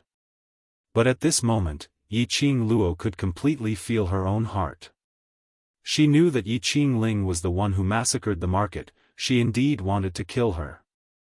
But she absolutely didn't have that kind of strong impulse to dismember Yiqing Ling. What was going on? Just now, her heart seemed to be out of control, frantic and restless. If you still want to kill her, I'll do it. Dmo Xian's voice was low as he gazed into her eyes, not wanting to miss the slightest change in her emotions. The pair of charming eyes were startled at first, then she frowned and said, I can kill her myself. Yiqing Ling was aware of the change in the situation, and when they looked at her at the same time, she rolled to the side of Yiqing Luo's leg. Over there, was the jade flute which Yiqing Luo had dropped onto the ground when she was kissed till she had no energy left. Yiqing Luo was hugged in Dmo Xian's arms and her mind was still engulfed by that restless memory earlier, so she had yet to regain her senses. Yiqing Ling caught the jade flute and immediately blew it. A bird beast descended from the sky and took her away. Yiqing Luo's brows creased into a bundle, but she didn't forcefully chase after him. Yiqing Luo felt a lingering fear when she recalled the inexplicable anger and murderous intent which she had earlier. It wasn't only because he was in a mess when he faced Yiqing Ling and wanted to kill her to vent his anger. Even earlier, when she massacred the Shangguan family's team, she also had this feeling. When she saw the fresh blood splattering and the corpses all over the ground, she actually felt strangely excited. Little Luo, from now on, don't release too strong profound qi for the time being. Dmo Xian's eyes flashed as he seemed to have a guess, but he wasn't too sure. Chapter 9:16. It was the World Group's mercenaries who were dealing with the sneak attacks from various forces in an orderly manner, and leading them to the side of the frenzied magical beasts, making use of the magical beasts' energy to settle those powerhouses' cultivators. Yiqing Ling originally wanted to control the magical beasts in an attempt to snatch the god relic from Yiqing Luo. But she had not expected it to become the World Mercenary Group's assistants. If Yiqing Ling knew about this, her intestines would definitely turn green with regret. Yiqing Luo nodded her head as she concealed the flames around her. Luckily Dmo Xian was watching over her. Otherwise she would really sink into the massacre, unable to extricate herself. Yiqing Luo really didn't wish to have that kind of frenzied massacre and furious thoughts again. As though in the next second, this feeling would corrode her entire body. Old Man Tsang. Yiqing Luo called out Old Man Tsang's name in her mind. Old Man Tsang immediately replied her, no need to ask, I've already checked and there's nothing suspicious in your limbs and bones, and there's no presence of profound yin qi. With Old Man Tsang's words, the suspicions in her heart were all dispelled. There was nothing strange, and she wasn't corroded by the profound yin qi. Then, her temper, why was it so baffling? After we leave King Ling's tomb, find a chance to make a trip to the Azure Dew bracelet, I'll help you take a look. Old Man Tsang couldn't explain the reason. She frowned and was about to continue asking when she heard Dmo Xian's deep voice ringing beside her ear, what's the matter? Her conversation with Old Man Tsang seemed as though she was in a daze in the eyes of outsiders. Yiqing Luo regained her senses as her lips twitched as she shook her head, I'm wondering if something has entered my body. I'm afraid that the earlier situation will happen again. If Dmo Xian didn't stop her earlier. Her current. That intense murderous intent and irritable mood, was it even more uncontrollable? We'll talk about everything after we leave King Ling's tomb. Dmo Xian caressed her hair as he comforted her in a warm voice, I'm here, it's all right. Yiqing Luo responded softly. Under the World Group's cooperation, the magical beasts were exterminated by 200 over beasts and cultivators' corpses. The number of people from various forces had also decreased from 3,000 over to 1,000 over. The entire flat ground was piled up with magical beasts' corpses and cultivators' corpses. The more than 1,000 people were already exhausted. When they saw Yiqing Luo and Dmo Xian walking together, their faces revealed a terrified and unresigned expression. The Overlord had been in the crowd from the beginning to the end. They didn't discover it because the Overlord had concealed all of his aura and formed a barrier so other than the World Group members, no one could see him. He was unwilling to give up the chance to obtain the divine artifact just because of the Overlord's appearance. Yiqing Luo's power made many cultivators want to get their hands on the god relic. All of them thought that if the divine relic was in their hands, it would definitely shine even more brilliantly than Yiqing Luo. Yiqing Luo looked at those powerhouses cultivators, with different expressions in their eyes, as well as those magical beasts which were charging around without a care for friend or foe, killing each other, as she calmly stood still. Even if she couldn't release too powerful a profound energy right now. Even so, she couldn't generate a strong murderous aura right now. But, she could still make the various forces stay away from the world mercenary group. So what if he let the various forces know that the divine artifact was on him? Did the dark forces think that she was afraid of this news being spread out? She would make the various forces admit that she, Yiqing Luo, was the most suitable possessor of the divine artifact. I'll take note. Yiqing Luo glanced sideways as her lips curled into a smile, looking at Dmo Xian who was beside her. Chapter 9:17. Dmo Xian would not stop Yiqing Luo's decision. He believed that Yiqing Luo would know what to do. The smile in Yiqing Luo's eyes gradually warmed up as she tried her best to stabilize her emotions. Then, his eyes lit up like torches as they swept across the forces in front of him. You want a divine artifact? Do you have the right to do so? Yiqing Luo's voice was cold and her eyes were cold. The profound practitioners of the 1,000 forces were panting heavily. They were in a sorry state and extremely dirty.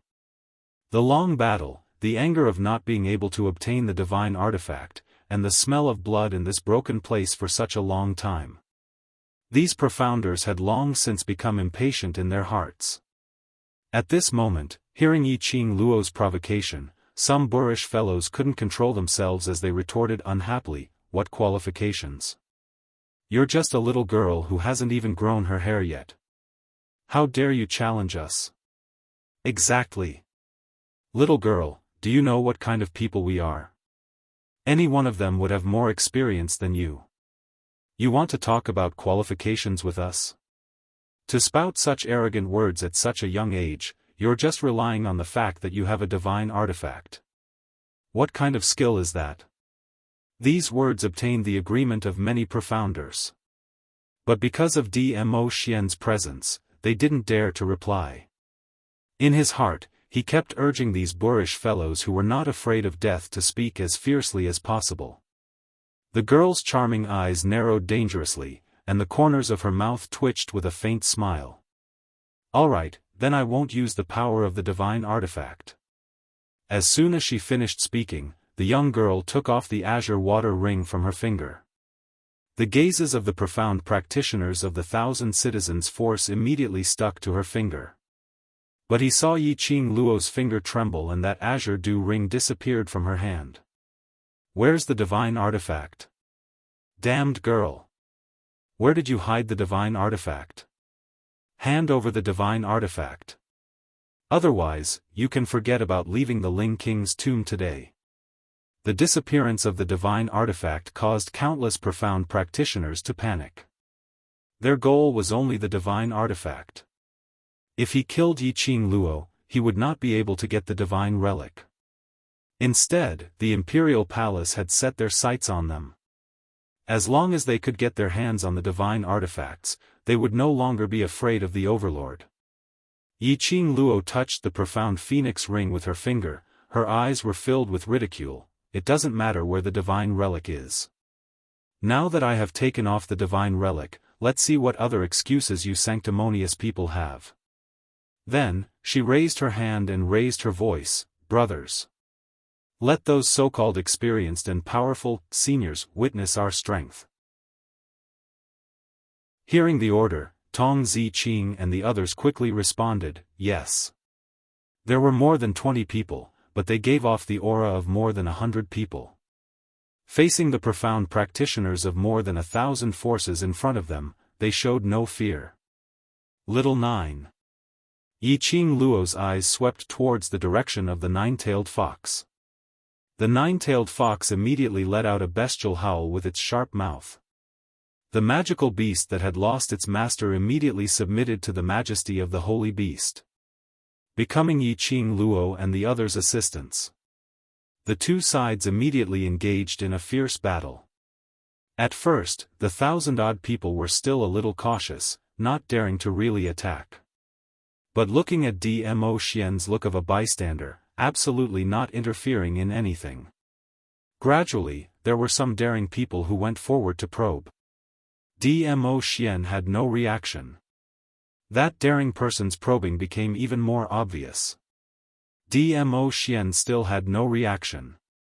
And in this process of probing, there were constantly cultivators who died in the hands of those young mercenaries, under the feet of those magical beasts and mirage beasts.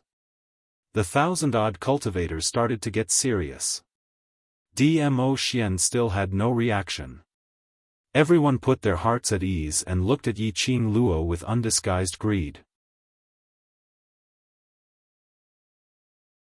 Chapter 9:18. The Azure Dew Ring's energy was sealed in the profound Phoenix Ring. Yiqing Luo tried her best to control the rhythm and strength of her profound qi release. But when the feather fan in her hands killed the incoming profound cultivators, fresh blood splattered. The scarlet and glaring blood stimulated her heart, and there was still that restless feeling of wanting to move. Yiqing Luo bore with it and didn't let that restless feeling control her body. In just a short while, the blood around her had turned into a river. Those surrounding cultivators who wanted to snatch her god relic, under the cooperation of the magical beasts and her brothers, fell one by one. Actually, these mercenaries in the world group had never killed anyone before. Some of them had never killed anyone before. They were once treated as trash. They understood the feeling of wanting to live on. Even under Long Yunzhan's leadership, they became stronger and no longer treated as trash as a disgrace. They still didn't know how to kill. When they killed the first person, their hearts were still filled with fear and uneasiness.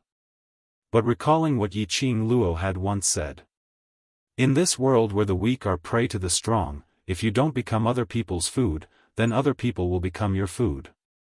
Towards those fellows who want your life, don't be soft-hearted or feel fear.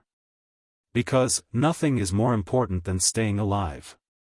Yes, they wanted to stay alive. They wanted to stay alive and follow behind Yiqing Luo, watching their group slowly walk towards the peak. They wanted to stay alive. They wanted to protect their brothers and companions to stay alive. Then, only by killing those people who tried to take their lives away. There was nothing cruel about it. Because, this was the law of survival in this world. At this moment, the hearts of over 1,000 profound practitioners were filled with shock. These young men and young ladies who looked like 17 or 18 years old actually had such powerful abilities. They were obviously just mystic profound grade cultivators and their actual combat experience wasn't that rich. But unfortunately, these 20 over young men's footwork and body movements were so agile that no one could catch up to them. Even if they managed to catch up to them, they would be blocked by the sudden appearance of the magical beasts. They couldn't hurt these youngsters at all.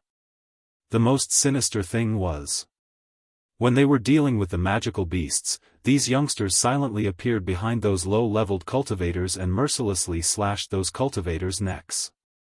By the time their companions reacted, these youngsters had already moved to another direction. From the beginning to the end, Di Zun did not make a move. He didn't even sense the aura that was helping him in the dark.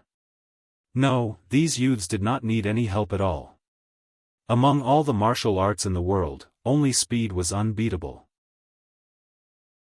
This is a truth. They had only used a set of footwork and movement techniques, but they were so strange that no one could see through them. No one could see through the mysteries behind them and break them. Coupled with their tacit cooperation, the magical beasts risking their lives to take all the damage for them, and the holy beast, the nine-tailed fox, would swing its 9 tails to help them from time to time. That was enough, annihilate them all. Especially that young girl who was like a bloodthirsty Azura. Everywhere she went, flesh and blood flew in all directions, and profounders fell one by one. Her speed was several times faster than the other youths. His ruthlessness was also more direct and efficient than those youths, killing with a single slash. Don't ask why the disparity in strength was so great, why they couldn't even put up a fight. He could only say, if the strength of a team worked well together, it could really rival thousands of soldiers and horses.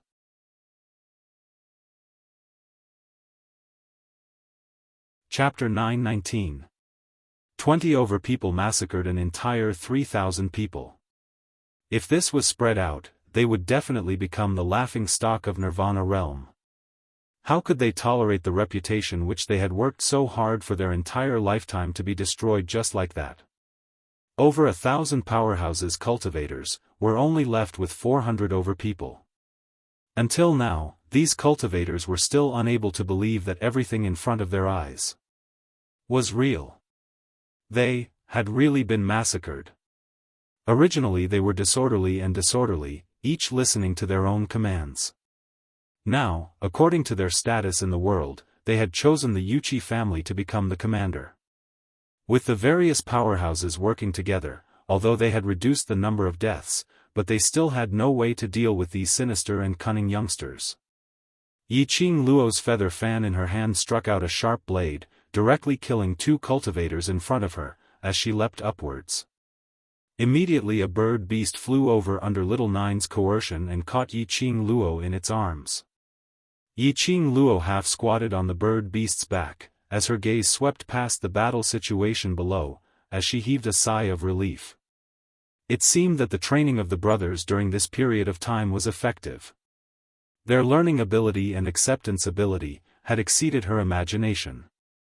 Perhaps it was because they were once looked down upon low-leveled cultivators. Towards matters regarding learning, they were much more serious than ordinary people.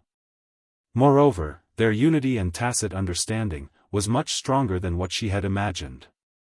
Luckily, the brothers didn't have too many casualties, and all of them only suffered some superficial injuries. Yiqing Luo's gaze swept around, as she saw Wuxia family's patriarch who was standing among the crowd, trying his best to command everyone to fight. As though he had sensed her gaze, or perhaps Wuxia family's patriarch had always been paying attention to her direction. Coincidentally, he raised his eyes, and met her gaze. 4 pairs of eyes met, as Yiqing Luo's lips curled into a bloodthirsty cold arc. Her devastatingly beautiful face was stained with a few drops of blood stains. Coupled with this coquettish cruel smile, there was a different kind of charm. Wuxia family's patriarch's heart shook fiercely, as he completely froze. In the crowded and chaotic battlefield, he was pushed slightly by someone, and his whole body staggered and fell backwards. Luckily the guards beside him reacted in time to support him. Otherwise, Wuxia family's patriarch's loss of composure would become a joke again.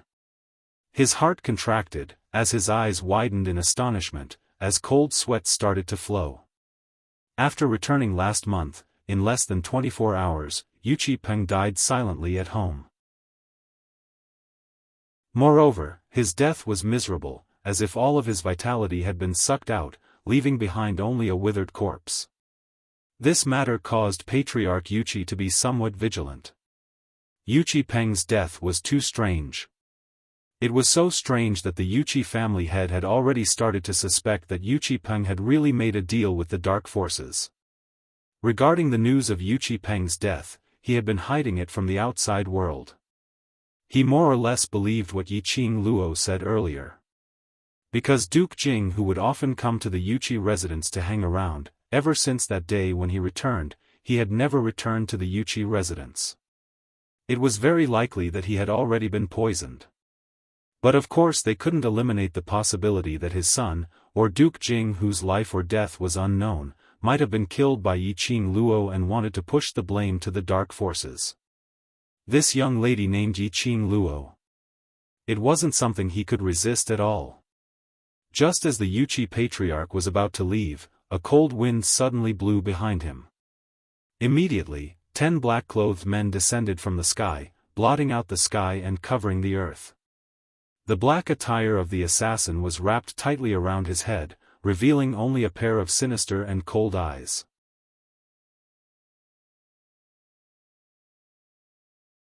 Chapter 920. Only. But Yiqing Luo could see the darting black airflow from these killers' eyes. These weren't killers at all. They were people from the dark forces who used the identity of Assassin Hall's killers to conceal their real identities. She had not expected that the dark forces would actually trigger 10 of them at once. Did they really think that by using the identity of Assassin Hall's killers, they could deceive everyone? These dark forces' target was her profound jade heart or god relic? Or both? Guardian, she is dead? The leader of the killers swept his gaze across the surroundings and sensed the aura of the dead from the dark forces in the air as he was filled with impatience as he muttered unhappily. He's dead, yet he still summoned us over. We thought there was some important mission when we saw the blood summon. What a disappointment. Guardian, she? Yiqing Luo thought carefully for a moment and immediately reacted. Wasn't he that black-robed man who told them most of the dark forces' information? It looked like when that guardian she was conversing with them, he had also executed the dark forces' forbidden art, blood summon, to summon these black-robed men who were disguised as killers. In this way, Guardian Ying and Elder Xiong were the first batch of dark forces to enter King Ling's tomb. Whereas Shengguan Liuli was the second batch. Following behind Shengguan Liuli was Guardian Shi and that so-called Lord. Since these dark forces people were already here, naturally they wouldn't intend to return empty-handed. That leader quickly understood the remnant message that Guardian Shi used his thoughts to convey to the dark forces before he died. Knowing that the god relic and profound jade heart were in Yiqing Luo's hands, he immediately waved his hand and attacked Yiqing Luo, preparing to end the battle quickly. This batch of 10 people's ability was obviously extraordinary. They should belong to the dark forces guardian party. Without any explanation, they directly started the battle. Yiqing Luo sat on the bird beast and almost fell onto the ground. Luckily she reacted in time as she speedily leapt up and dodged the black-robed man's attack. That bird beast only had time to cry out miserably as it turned into dregs. Yiqing Luo retreated back to her brothers as her expression turned grave. Vice Group Leader, those people. Their abilities are so strong. Mo Han Shang's handsome brows were masked with an indescribable complicated emotion. Tong Zi Qing nodded slightly as her expression congealed. Indeed, such a strong imposing manner. These 10 people were obviously different from the profounders from the various powers. An aura that seemed to originate from hell emanated from their bodies. It was extremely dangerous, so dangerous that it was terrifying. Yiqing Luo nodded her head as her brows creased tightly, her eyes were as deep as water. She felt it too. These 10 people from the dark world were definitely not lower than the guardian elders in the dark world. This was especially true for the leader. His aura was so strong that even Yiqing Luo was unable to see through his profound chi fluctuations. It was as if there was an invisible mysterious ripple on his body that was released along with his every move. If you don't want to suffer, then obediently hand over the divine tool and profound heart jade. The hoarse voice of the black-robed leader resounded. Why are the assassins from your Hall of Assassins here to join in the fun? The divine weapon is ours. Who do you think you are? Some profound practitioners had long since suppressed their anger in their hearts. At this moment, he saw that the Hall of Assassins also wanted a share of the loot. And it only appeared when only 400 of their 3,000 people had died. No one could stand it. The profound practitioner had only just taken a single step forward. Chapter 921. Blood and brain matter splattered, and under the sky full of blood, it was extremely disgusting. Everyone's vision followed the direction of the palm wind. The leader retracted the hand that he had used to send out the palm wind. Vicious. Too vicious. His attack was swift and merciless. It was this murderous aura which made these cultivators who were used to killing, not dared to say a single word. The leader saw that the surroundings had quietened down and immediately shot his venomous gaze towards Yiqing Luo, or, "You can choose to leave with me obediently. If I'm happy with your cooperation, I can consider leaving those burdens of yours an intact corpse." These words were simply arrogant to the extreme. The various powerhouses' cultivators were all shocked. Since when did the killers from the Hall of Assassins have such guts? 20 over mercenaries' hearts were filled with anger as they pouted and wanted to reply. But it was stopped by Yiqing Luo's hand. Yiqing Luo's brows creased coldly as she met with that pair of sinister and eerie eyes. There wasn't any fear in her, but instead she gave a smile. "Have you people from the Guardian Party always been so arrogant and condescending?" "Law Protector Party," these 3 words came out. Yiqing Luo obviously saw the astonishment and vigilance in that black-robed leader's eyes. "Young lady, it's indeed rare for you to have such guts at your age." The black-robed leader's eyes sunk as he gave a sly sneer. After a pause, that sneer turned gloomy and sinister. "But guts should be placed on the right person. For example, me, that is seeking death." The moment his words fell, the black-robed leader had already launched his attack. Both his palms raised up as he struck out horizontally with his palm wind. Rumble, the strong airwave raised the sky full of dust and gravel. Yiqing Luo's surroundings had sunk into a hurricane. This gush of strong energy made Yiqing Luo slightly stunned. She could even feel that when the hurricane blew, it lifted her clothes and hit her skin with a piercing pain. The dark forces were indeed the dark forces which made people tremble with fear. Such a powerful person, who also possessed a heaven-defying forbidden skill to protect himself, if he really existed in the Nirvana realm, then this realm would never be at peace. Yiqing Luo transmitted her voice into the mercenary group badge, as she said softly, "Deal with them carefully. These people are from the dark forces. If you really can't win them, just escape first." After he finished speaking, he suddenly opened the glowing flame fan in his hand and faced the hurricane, sweeping away a wind blade. The bewitching red light was dazzling. It forcefully tore a hole in the hurricane. Yiqing Luo didn't have any intention to stop as her figure did a somersault in mid-air and the feather fan in her hands launched several ferocious attacks. The silver threads were like venomous snakes sticking out their scarlet tongues as they shot forward. That black-robed leader didn't expect Yiqing Luo's reaction to be so fast. In such a short period of time, he dodged his attack and even retaliated. The black-robed leader's eyes were filled with admiration for Yang Kai's talent. As expected of the girl that his lordship has taken a liking to. Her aptitude is indeed astonishing. The black-robed leader's head tilted slightly and the 9 black-robed men behind him immediately swarmed up. The World Mercenary Group's mercenaries immediately went up to resist the 9 men's attack. When the various powerhouses saw this, they immediately wanted to butt in. But they heard several tens of magical beasts howling as their huge bodies blocked those powerhouses' cultivators. The black-robed leader's eyes rose slightly as his penetrative gaze instantly turned sharp. His palm wind flipped once again as streams of palm wind were ferocious and sharp. Yiqing Luo was separated from a distance away, but she could still clearly feel the strong airwave pouncing onto her face. She subconsciously opened her feather fan as the red profound light turned into a protective cover. Bam!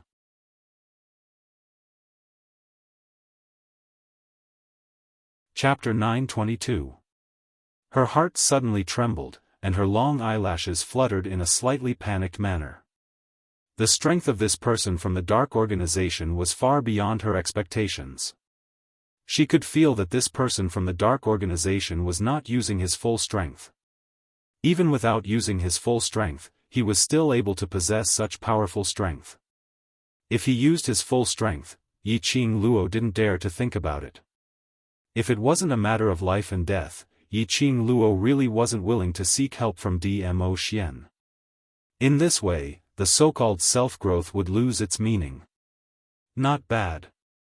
Then, let's see if you can still take the next palm. The leading black-robed man's tone added a bit of interest. It had been a long time since he had met such an interesting opponent. The black-robed man's eyes darkened as he struck out with both palms. The palm wind seemed to have formed a giant dragon. That huge dragon circled a few times, its profound light dazzling, and the vast energy waves were like a life-reaping talisman. The huge dragon bared its fangs and brandished its claws as it pounced towards Yi Qing Luo. The huge dragon was approaching menacingly and Yi Qing Luo's expression changed instantly. Her fingers moved and she could feel a piercing pain in her palm. The move he had forcefully resisted just now had injured the bones in his right wrist.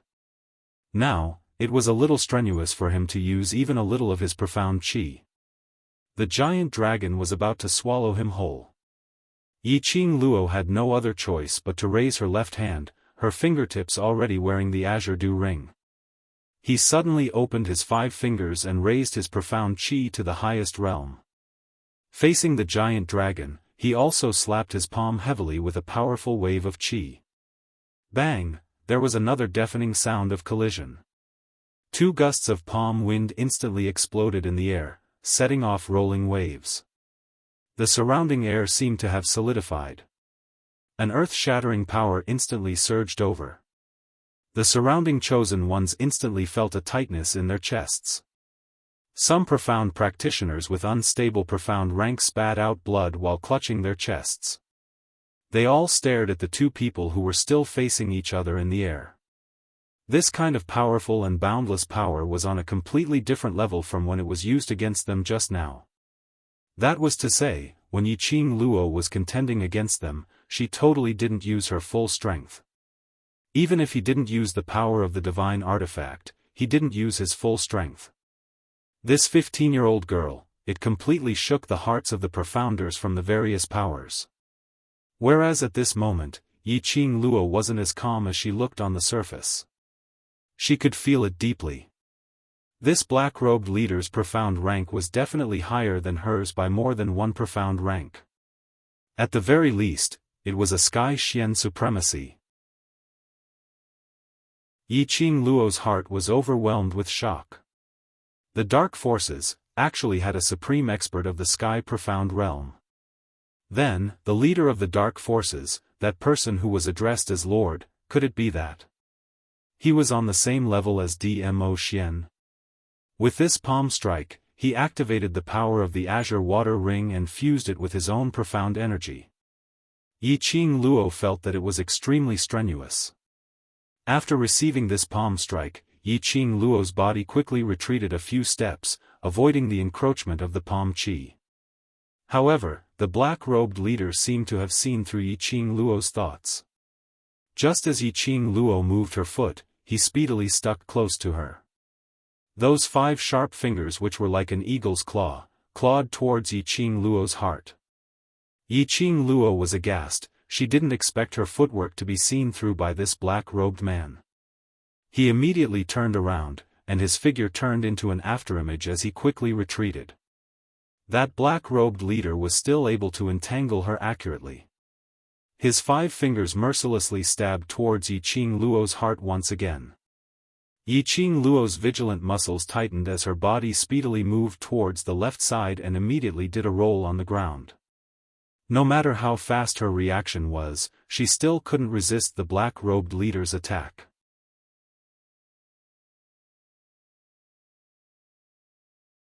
Chapter 923. Yi Qing Luo endured the severe pain and displayed her footwork once again. She turned into an afterimage and was 10 meters away from the black-robed man. Young lady's speed is not bad. The leader revealed his white teeth and smiled coldly. Yi Qing Luo lowered her eyes and glanced at the wound that was still oozing blood. Blood gushed out and the white bones were vaguely visible. She closed her eyes and the expression on her face was calm, without any signs of panic. The injury on her right hand had become more serious. Yiqing Luo took a deep breath and quickly raised her left hand. The power of the Azure Dew Ring was injected into the glower flame fan and a wave of strong airflow was launched in the direction of the black-robed man. Immediately after, she leaped up and quickly attacked the black-robed man with a cold glint in her eyes. The difference between a single grade was like 108,000 miles. Not to mention the gap above the profound grade. Yiqing Luo felt it deeply at this moment. In the eyes of the Sky Mystic Overlord, the speed that she had always been proud of was not worth mentioning compared to the shadow escape footwork that she brought from the modern world.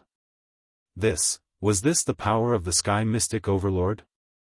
Yiqing Luo's charming eyes shot out an intense glint of determination. A strong opponent would only ignite her fighting spirit. She clenched the glower flame fan tightly and when she got close to the black-robed man, a few silver threads burst out from the fan and wrapped around his neck. In front of him was the airwave attack that Yiqing Luo had set off. Behind was Yiqing Luo's attack. The black-robed man's eyes were cold and he sneered disdainfully, "Young lady, you are still too inexperienced." As soon as the voice fell, the figure of the black-robed man suddenly disappeared into the air. Yiqing Luo's silver threads missed. She was shocked and released her senses vigilantly and scanned the surroundings. But she couldn't sense the slightest fluctuation at all. Suddenly, there was a slight change in the flow of air. Yiqing Luo turned sideways and with a flying kick, she directly kicked towards a certain direction from her side. Sure enough, the kick hit the black-robed man. But her feet were directly buckled by the black-robed man. Yiqing Luo was shocked. Only to hear a loud, "Kacha" sound, the sharp fingers of the black-robed man directly pinched her feet. Oh! With a muffled groan, Yiqing Luo suddenly felt a piercing pain spreading throughout her limbs and bones. She was in so much pain that her face turned pale. Enduring the pain, she kicked the black-robed man's face. Perhaps he was too confident in himself. Perhaps he didn't even put Yiqing Luo in his eyes. Perhaps he had not expected Yiqing Luo to have the energy to retaliate. This kick, with great force, directly landed on the black-robed man's face. The black-robed man loosened his grip on Yiqing Luo's leg and was forced to take a few steps back. After he steadied himself, his sinister eyes revealed an extremely strong killing intent. This kick did not cause any fatal damage to the black-robed man. However, he had stepped on the black-robed man's pride. All right. Good. Great. I, old leopard, have lived most of my life. This is the first time someone has dared to touch my face. The black-robed man laughed sinisterly. The ear-piercing, furious laughter made one's heart tremble. An extremely powerful force emanated from the black-robed man's body. The surrounding air had already started to make a strong buzzing sound. The black-robed man was enraged. The majestic force was extremely horrifying.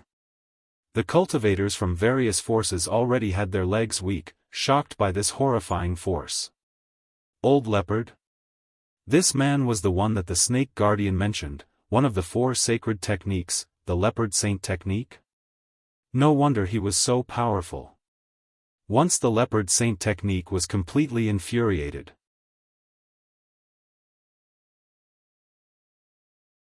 Chapter 924. Vice Group Leader.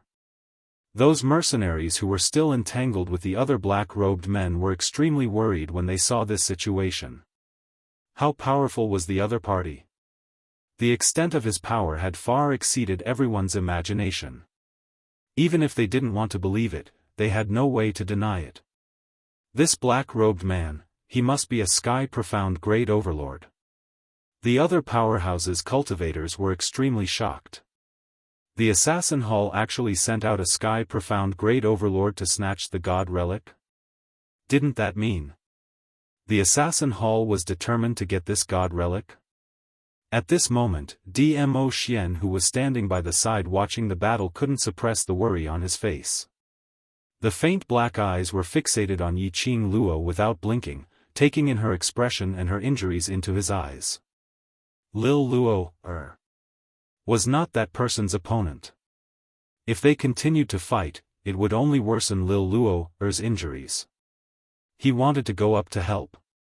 But on seeing Yiqing Luo's stubborn eyes, he had no choice but to put down his feet. This was the freedom he promised Lil Luo. And it was also Lil Luo's chance to grow. Any strong cultivator, on the path to the peak, would inevitably get injured and fall into a life-and-death situation. Lil Luo could still continue fighting, so he must suppress this worry and accompany Lil Luo. Dmo Xian's slender fingers clenched into a fist. That round fingernail, deeply embedded into his palm. Streaks of bright red marks were imprinted on the ground. His eyes were scarlet red as he resisted the urge to rush up and destroy Leopard Saint technique. Suddenly, Dmo Xian's eyes flashed as he thought of something.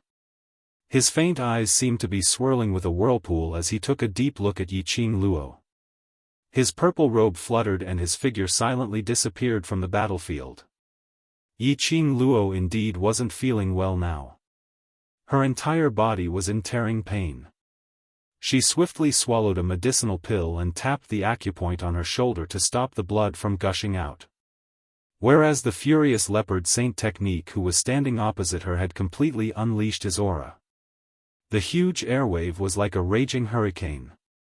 The hurricane swept her and Leopard Saint technique into it, isolating them from the outside world. That terrifying and powerful murderous aura was daunting. Yiqing Luo's heart trembled fiercely.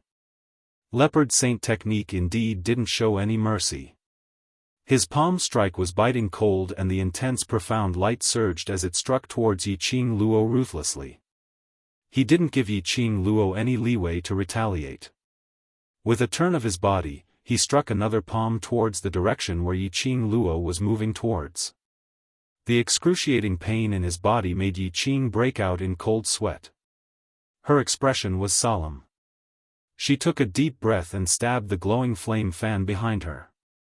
However, he missed. The speed of the Leopard Saint technique was extremely fast, so fast that Yiqing Luo's naked eye couldn't catch it at all. And at this moment, Leopard Saint technique's pride had suffered a setback, so he didn't intend to kill Yiqing Luo directly. Instead, he was prepared to torture Yiqing Luo viciously, making her submit in despair and pain. As long as he kept her alive and brought her back, his lord would not blame him. Yiqing Luo deeply felt the disparity between herself and a sky mystic overlord. She could not see the trajectory of the Leopard Saint technique's attack. It was merely half a cup of tea's time and Yiqing Luo had already been pushed back step by step. The injuries on her body were getting more and more severe. His black clothes were stained with blood, so it was impossible to tell. But everyone knew that Yiqing Luo had absolutely suffered an extremely serious injury at this moment. And every single time Yiqing Luo counterattacked, she could at most leave scratches on Leopard Saint technique's body. This made Leopard Saint technique give a disdainful sneer. Yiqing Luo clenched her teeth tightly, enduring the intense pain which made her feel dizzy.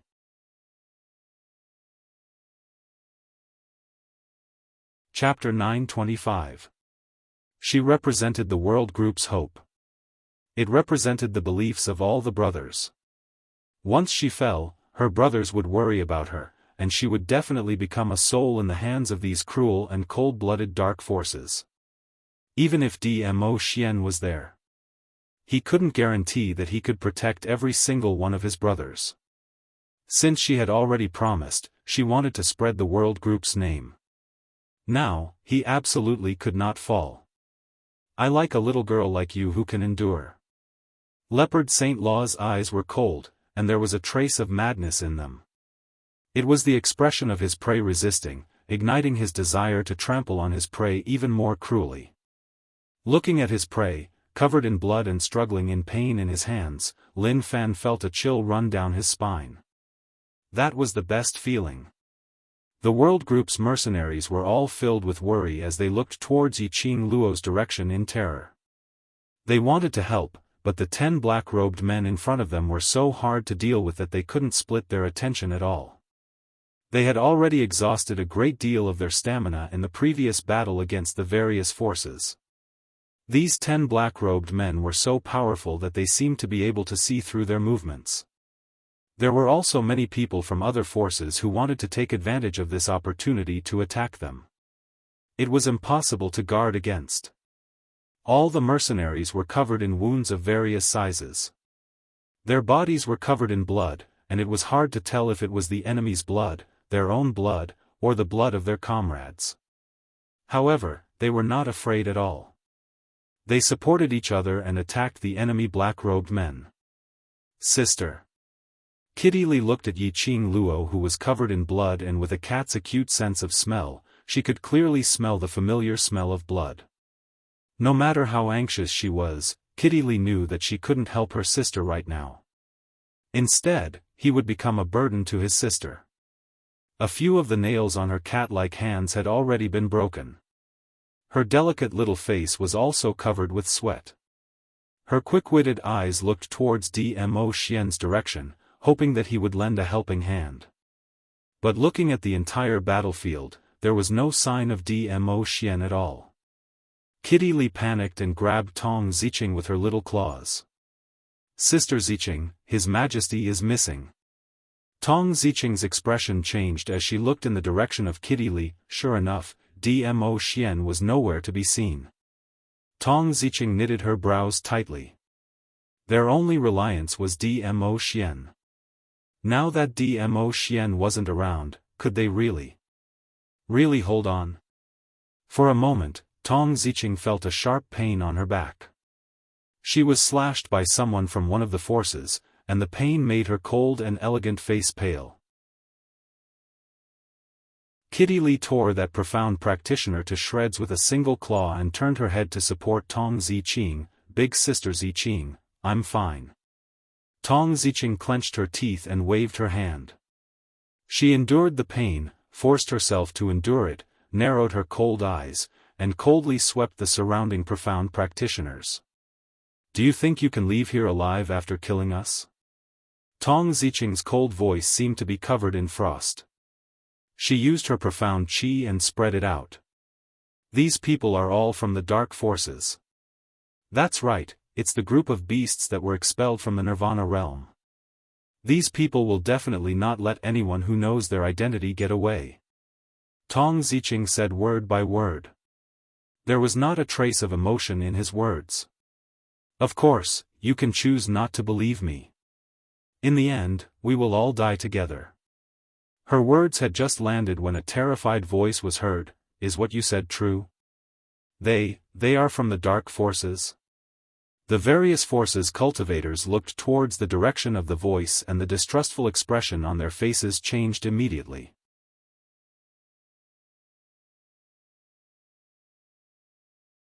Chapter 926. Yuqi family's patriarch.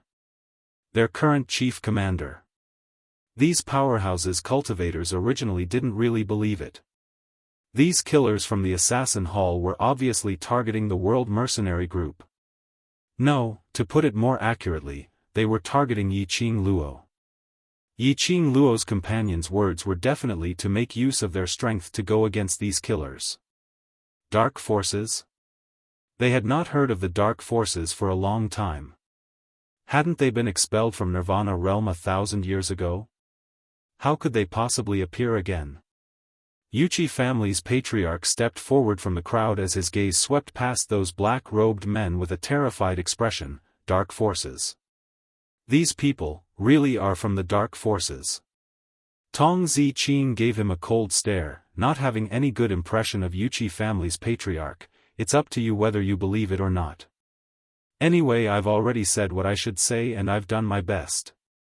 Yuqi family's patriarch went into deep thoughts. These killers, no matter if they were from the dark forces or not, all of them had ill intentions.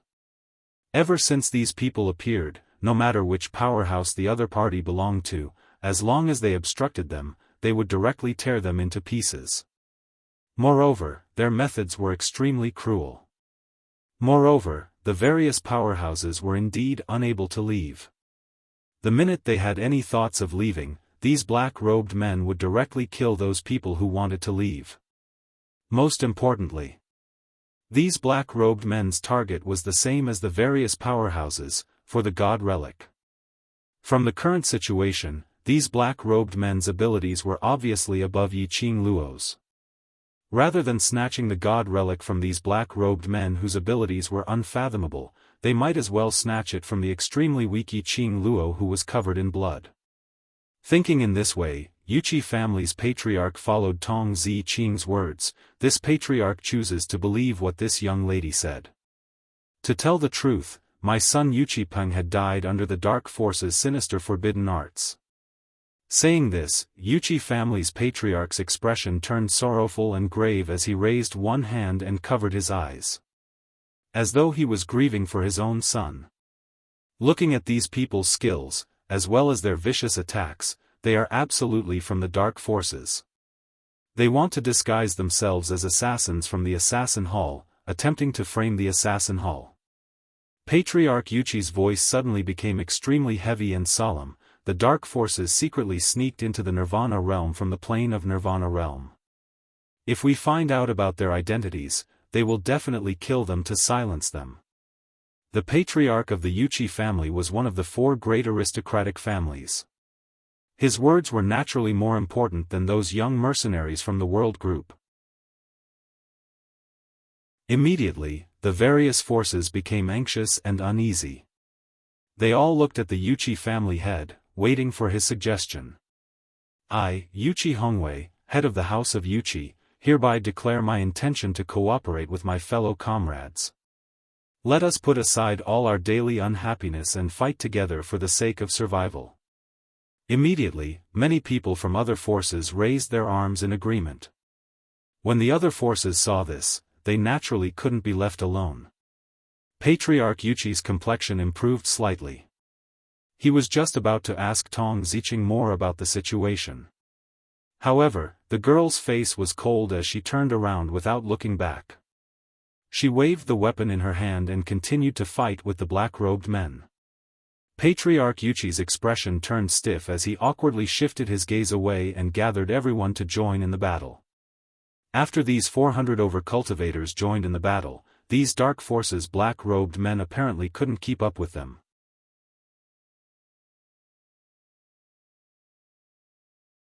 Chapter 927. Yi Qing Luo was finally able to extricate herself slightly and do some simple treatment for the injuries on her body. Mu Zifei also restrained his profound qi and followed Yi Qing Luo to retreat to the battlefield. Without saying a word, he took out healing pills and tools from his space pocket and bandaged Yi Qing Luo's wounds. Some injuries couldn't be bandaged by Yi Qing Luo alone. Yi Qing Luo didn't refuse Mu Zifei's good intentions and let him bandage her. But her gaze was fixed on the few people in front who were obviously not Leopard Saint Technique's opponents. She didn't see Mu Zifei's increasingly ashen face as he bandaged her wounds. And when he was treating the wound on Yi Qing Luo's shoulder, he had just unsealed her acupuncture point when he saw a lump of blood gushing out. Yi Qing Luo groaned in pain. This sound completely ignited Mu Zifei's anger. You also know pain? Yi Qing Luo was startled and turned back to meet the anger in Mu Zifei's eyes. Throwing caution to the wind and tormenting your body, will you only be satisfied when you collapse? Mu Zifei's words carried a thick anger, but the movements of his hands were extremely gentle, for fear of hurting her. Yi Qing Luo's eyes revealed a trace of warmth. She lightly hooked her lips and smiled. I'm fine. I'm a doctor, I can see whether you're fine or not. Mu Zifei's brows were tightly knitted. If I suggest you start to rest now and don't do any strenuous actions, will you agree? Yi Qing Luo silently lowered her eyes. Seeing this expression, Mu Zifei also understood that it was useless to say more. He pursed his lips and lightly sighed. Why don't you let the Overlord take action? As long as Dmo Xian took action, no matter how strong the so-called dark forces were, they wouldn't have the power to resist. Why did they have to make themselves riddled with scars? Mu Zifei really didn't understand this approach. Yiqing Luo's eyelashes trembled as her gaze swept over the injuries on her body. Her expression was very calm and didn't show the slightest bit of shock because of the injuries on her body. Her expression remained indifferent. She slowly shook her head and said with a faint smile, "If everything depends on Xian, then my existence is meaningless." "It's because of your existence that he will take action. How is it meaningless?" Mu Zifei frowned tightly. Just because of this ridiculous reason, she refused Dmo Xian's help? That's not what I meant. Yiqing Luo shut her eyes as she sighed softly. "I want to become even stronger, to become your assistance, and not to make use of my relationship with Xian to achieve my goal. In this world, there are many reliable people, but in the end, we can only rely on ourselves." It wasn't that she didn't want to believe that Dmo Xian would protect her at all times. It wasn't that he didn't believe that his brothers could be relied on. However, what she wanted was to become stronger herself, and not rely on others to become stronger. The Leopard Saint technique was a rare opponent. If, under the stimulation of the Leopard Saint technique, she could flexibly use the profound energy that she had broken through to the Earth Profound realm, at least in the Western continent, she would be able to properly protect her companions. If she really sensed the danger of death, she would seek help from Dmo Xian. Don't even think about it. Di Zun has already left. Mu Zifei helped her wrap up the wound on her shoulder and specially added some medicinal powder to stop the bleeding and pain. Only then did he put away the treatment tools. Gone? Yiqing Luo was stunned as she subconsciously searched for Dmo Xian's figure. Indeed, within 100 meters of the entire Ling King's tomb, there wasn't a single trace of Dmo Xian. Where did he go? Because she let herself get injured and refused to open her mouth to ask for his help. So he was angry? Yiqing Luo pursed her pale lips. Actually, if it was her. If Dmo Xian forced her to watch him get injured and not intervene, she would also be angry.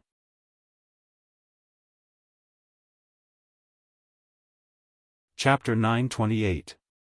Thinking about it from another perspective, Yiqing Luo suddenly felt that her request was too much. Ah, a miserable shriek was heard. Tong Ziqing's petite body was flung out heavily. She crashed onto the ground as she spat out a mouthful of blood. Sister Ziqing. Kitty Li's face was extremely pale as blood trickled down from the corner of her mouth. Ziqing. Yiqing Luo wanted to stand up but she had no energy at all. Her face was slightly pale as she looked at Mu Zifei. Mu Zifei had already packed up the treatment tools as he stood up and looked at the other end of the battle. "You need to rest until the medicine takes effect. Before that, we will help you fight for time to heal." He lifted his foot and took a few steps towards the battlefield before stopping again. "You should also have healing elixirs on you that are stronger than mine. At the very least, you need to rest for the time it takes for an incense stick to burn." Saying that, Mu Zifei had already pulled out his soft sword as he charged towards the Leopard Saint technique's direction. Kitty Li also heard Mu Zifei's words. She took a look at Yiqing Luo who was sitting on the ground with a pale face. She took another look at Tong Ziqing who was lying on the ground with a mouth full of blood.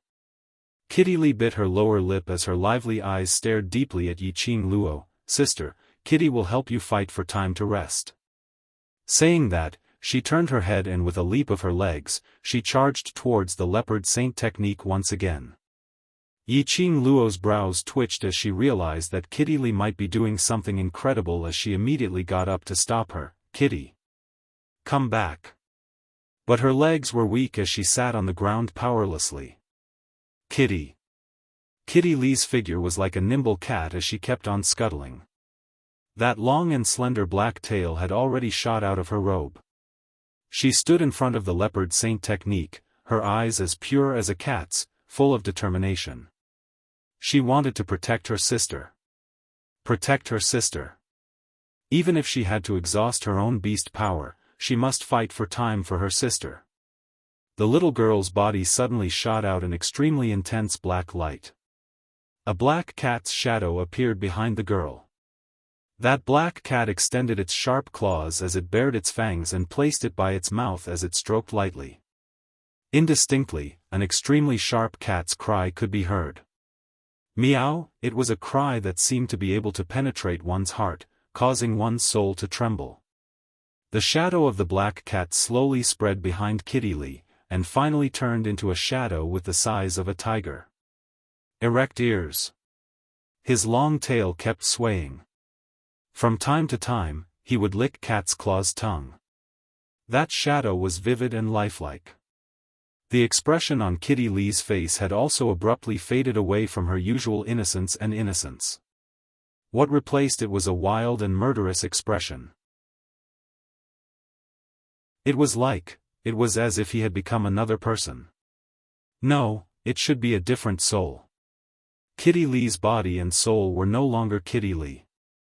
Instead, it was this black cat shadow. Meow, Kitty Lee squinted her extremely lazy eyes, and the corners of her mouth curled into a sexy, cold arc. Her wild eyes were fixated on Yiqing Luo. Furrowing her brows, Kitty Lee snorted impatiently, "You summoned me just to protect a weak human like you?" She scoffed lightly, extremely disdainful. "You're indeed just a waste." Meow. After interacting with humans, you've really assimilated yourself with them. Meow. Yiqing Luo's brows creased, not liking this Kitty Lee's tone and expression.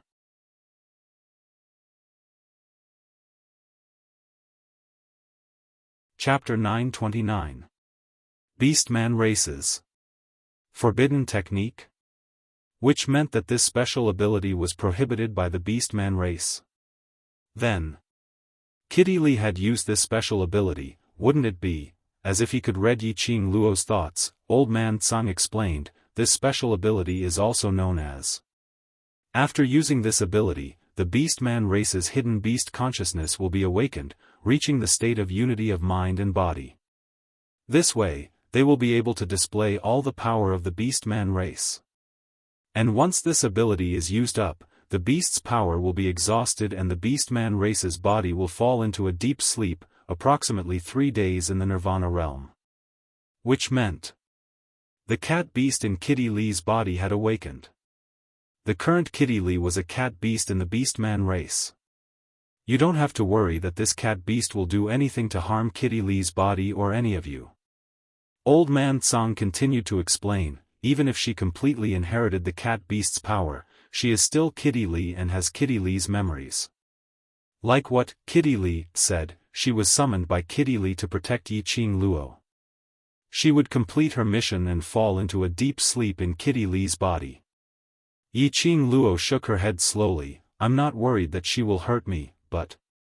Kitty Lee did this. Once the cat beast's power is exhausted, at this juncture, it will be very easy. The leopard saint technique was so powerful that Yiqing Luo couldn't guarantee that she could still defend against it and protect the sleeping Kitty Lee at the same time.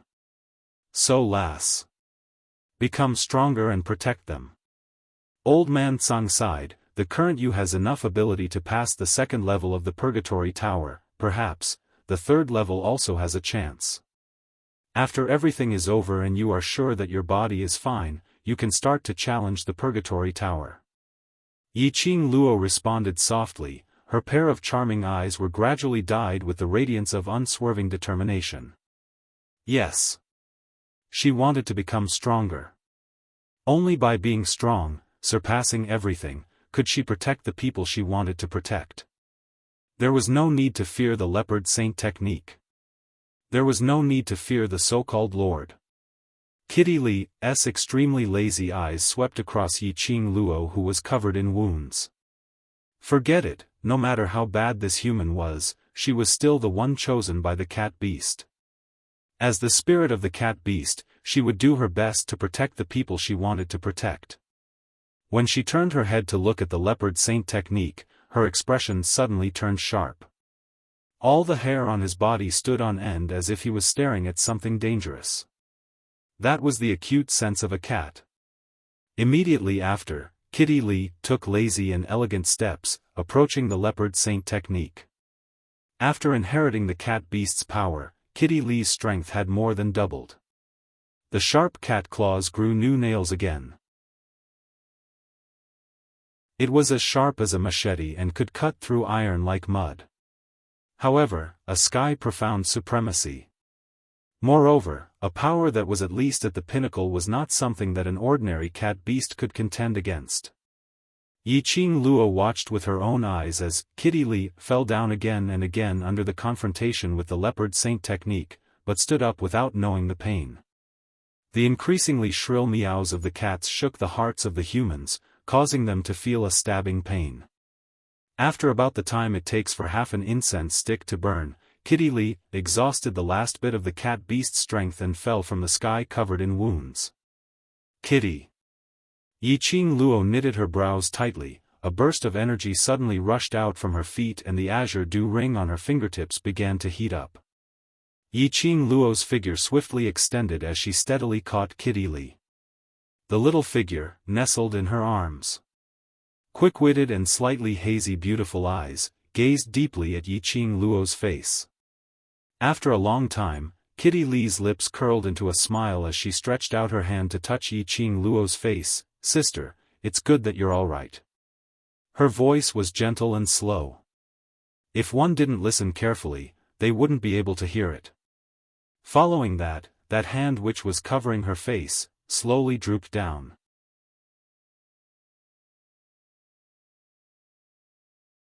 Chapter 930.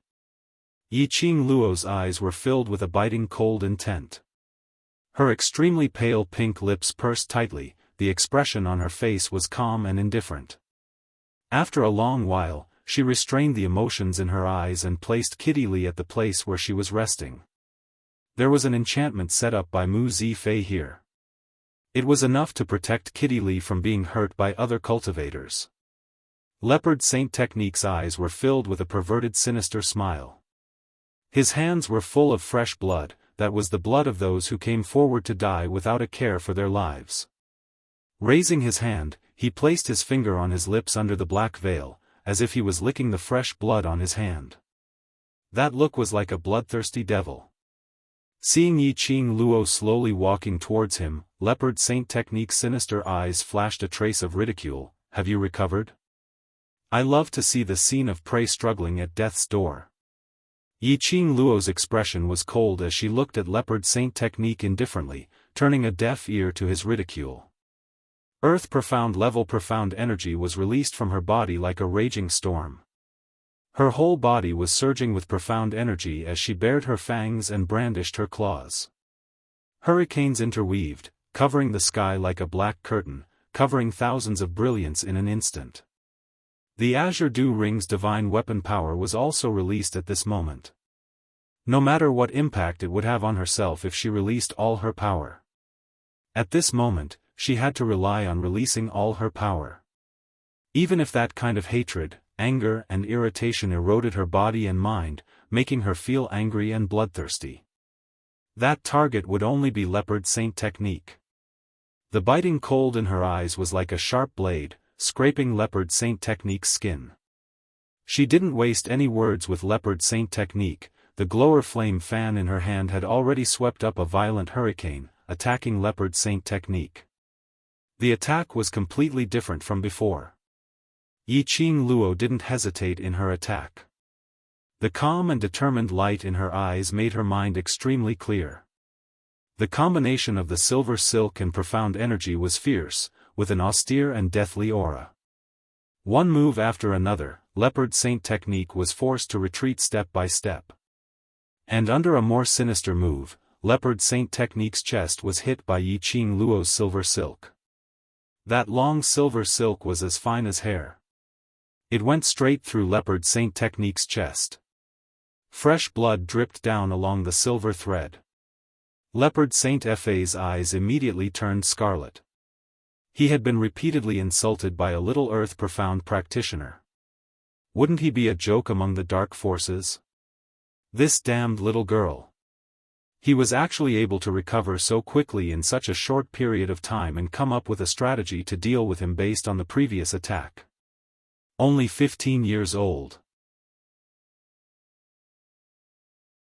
Such a person was too terrifying. If he stayed, he would definitely be a formidable opponent.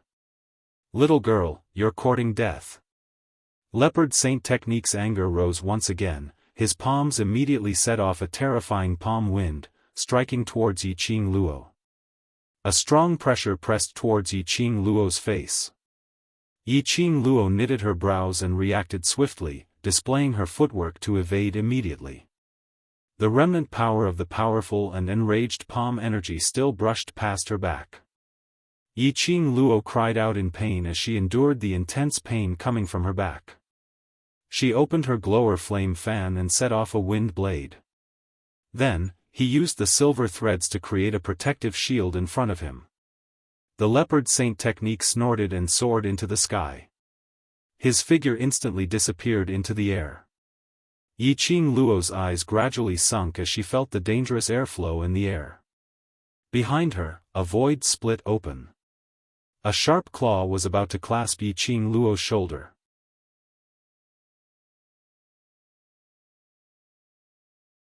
Chapter 931. Her injured back scraped against the gravel on the ground. Instantly Yiqing Luo frowned in pain, her brows kept trembling. Her forehead was already oozing cold sweat. Her petite body was trembling slightly. Yiqing Luo gritted her teeth, panting heavily as she forced herself to stand up. She could clearly feel the feeling of liquid flowing out from her back. Her entire back felt extremely itchy. The prickling and itchy feeling was unbearable. TSK. I'm starting to like you more and more. Leopard Saint Technique said so, but the profound energy he used was merciless. His so-called liking. It should be, more and more he wanted to play her to death bit by bit. Yiqing Luo's footwork became faster and faster. But she could only avoid the fatal attack on the vital parts. If she used the blink movement secret technique now, she probably wouldn't be so restrained. But, these people were from the dark forces. Their background was not clear. Once she used the blink movement secret technique, it was very likely to expose the Azure Dew bracelet and the Purgatory Tower. If the dark forces knew about this, they would probably pursue her even more fiercely than now. Leopard Saint Technique's Achilles heel, what exactly was it? She had to think of a way to solve the Leopard Saint Technique as soon as possible. She absolutely could not die. And absolutely could not allow Leopard Saint Technique to be arrogant. Otherwise, not only would she lose her own life. Her brothers, her companions would all lose their lives here. Based on her own physical condition, she couldn't hold on for too long. Ah Xian, he would definitely rush back. She believed that Ah Xian wouldn't leave angrily regardless of her life or death. Thinking of this, Yiqing Luo's eyes suddenly lit up. She looked down at the protective shield surrounding her. Taking a deep breath, she directly rushed towards Leopard Saint Technique. After a few strikes, the protective shield formed by the silver threads had already been smashed into pieces by Leopard Saint Technique's attack. This was the moment. Yiqing Luo didn't retreat because of the broken protective shield. But she directly went against Leopard Saint Technique. Those broken silver threads were like vines, rapidly entangling Leopard Saint Technique. The protective shield was formed by the silver threads. It was smashed into pieces, which was equivalent to the broken silver threads. Leopard Saint Technique didn't pay attention to those silver threads. Instantly, more than 10 silver threads pierced into his heart. This was not the end. Yiqing Luo saw that her plan was successful and her lips curled into a cold smile. You didn't expect it, right? The glower flame fan and I are one body. My profound grade upgrade and the silver threads attached to the glower flame fan are also controlled by my thoughts. As soon as he finished speaking, the dozen or so silver threads that had pierced Leopard Sacred Technique's heart began to spread rapidly throughout his body. It continuously penetrated his internal organs. Fresh blood soaked the black clothes of the leopard saint technique. A bloody smell lingered between the two of them. Damn it! Leopard saint technique only felt a stabbing pain in his body. Those sharp silver threads were constantly cutting his internal organs. In the depths of his eyes, wisps of mysterious Qi darted about in his fury. Bitch! You will pay a painful price for your actions. The scarlet eyes of the leopard saint technique burned with raging fury, intertwining with the mysterious Qi. He raised his hand, grabbed a handful of silver threads on his chest, and pulled it out. Fresh blood splattered all over the ground. Leopard saint technique didn't care. If it wasn't for the cloud-pulling power between his brows, Yiqing Luo would have thought that this person couldn't feel pain. A cold glint flashed past the corner of Leopard Saint Technique's eyes. He grabbed that handful of silver threads, curling it into a circle and wrapped it around his wrist. Yiqing Luo's expression was shocked, and just as she was about to cut off this handful of silver threads. But the speed was not comparable to Leopard Saint Technique. Just with the silver threads, Leopard Saint Technique swung his long arm and pulled Yiqing Luo towards him.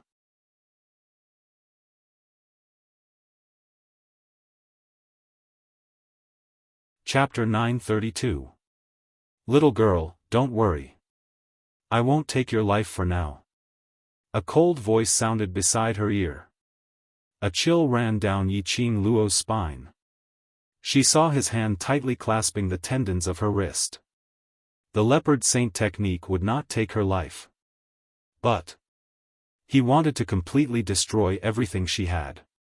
They wanted to cripple her cultivation, dig out her profound heart jade, and turn her into a cripple so that she would be at the mercy of the dark forces? No. She would never let the Leopard Saint Technique destroy her. Even if it was destroyed. He had to drag the Leopard Saint Technique along with him. Yiqing Luo's pupils shot out a piercingly cold and determined glint. As if sensing her thoughts, the azure water ring heated up slightly. His heart suddenly surged with a powerful energy. Just as Leopard Saint's skill was about to sever Yiqing Luo's wrist tendons. Yiqing Luo took a deep breath, shut her eyes tightly and suddenly opened them. The light that shot out from his eyes instantly turned into a sharp blade and pierced straight into the Leopard Holy Technique's neck. The internal organs of the Leopard Saint Technique did not seem to suffer any internal injuries from being pierced and shattered. What about the neck? Unless, the Leopard Saint Technique was not a monster. Otherwise, if his neck was pierced by Xian energy, even if he did not die, he would definitely not be able to continue fighting. Leopard Saint Technique apparently didn't expect that at this moment, Yiqing Luo still had the energy to retaliate. He quickly moved his neck to avoid the attack of the sharp blade. Just as he dodged the first blade, a second blade came slashing at him. The Leopard Saint Technique was one step too slow. The sharp blade didn't pierce his neck, but directly pierced through his shoulder. The fresh blood splattered onto Yiqing Luo's face. He actually dodged it. Yiqing Luo's tightly knitted brows creased into a few wrinkles. 2 consecutive sharp blades missed the Leopard Saint Technique's neck. Even if she still had the strength to create 2 more sharp blades, the Leopard Saint Technique was also vigilant. Sure enough, Leopard Saint Technique angrily locked onto Yiqing Luo's neck. His sinister eyes were filled with intense anger. He clenched his fingers tightly, and his eyes were filled with killing intent. I'm going to kill you. This was the first time, he was injured to this extent by someone other than his lord. The other party was only a 15-year-old human girl. Anger, shame, unwillingness, all sorts of emotions spread from the bottom of his heart. Black qi surged in his eyes, and his murderous aura grew stronger. Yiqing Luo only felt that the breath of death was getting closer and closer to her. She was completely powerless to break free from the 5 fingers of the Leopard Saint Technique. It was as if all the strength in his body had been sucked out, and he was powerless to retaliate. She couldn't accept this. He didn't want to give up. She didn't want to die here. She didn't want to see the leopard's sacred technique still alive to torture her companions. Moreover, she had yet to see Dmo Xian. At this moment, a deafening cry suddenly came from the horizon. A powerful and terrifying force descended from the sky. The leopard saint technique was directly knocked aside. Yiqing Luo fell from mid-air. For some time, Yiqing Luo didn't feel any pain from falling onto the ground. Instead, she fell into a wide and incomparably warm embrace. The faint scent of sandalwood lingered in her nose, making her feel at ease. Ah Xian, it was him. He came back just in time. Yiqing Luo's curly long eyelashes fluttered as she tried her best to straighten her eyes, which had lost focus after her throat was grabbed. The minute she opened her eyes, she didn't meet with that pair of deep black peach blossom eyes. But a pair. Azure blue, huge, like a pair of huge gemstone eyes, like the vast starry sky.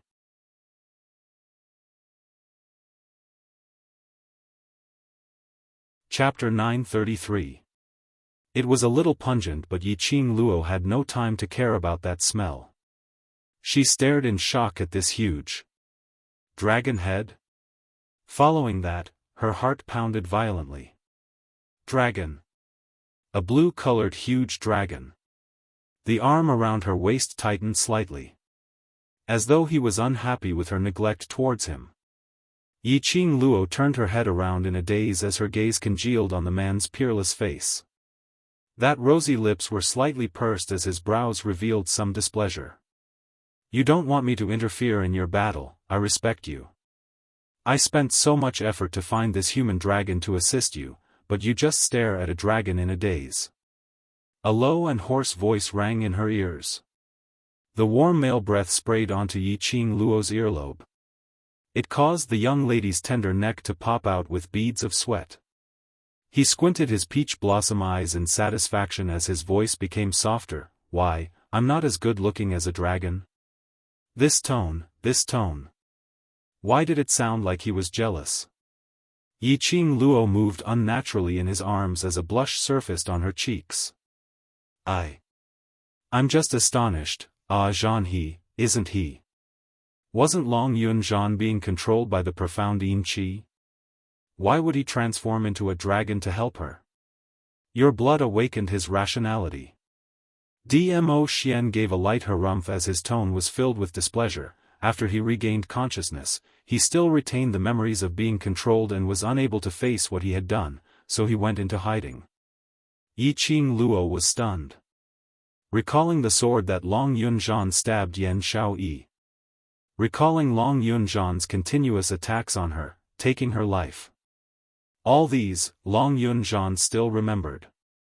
He couldn't face them.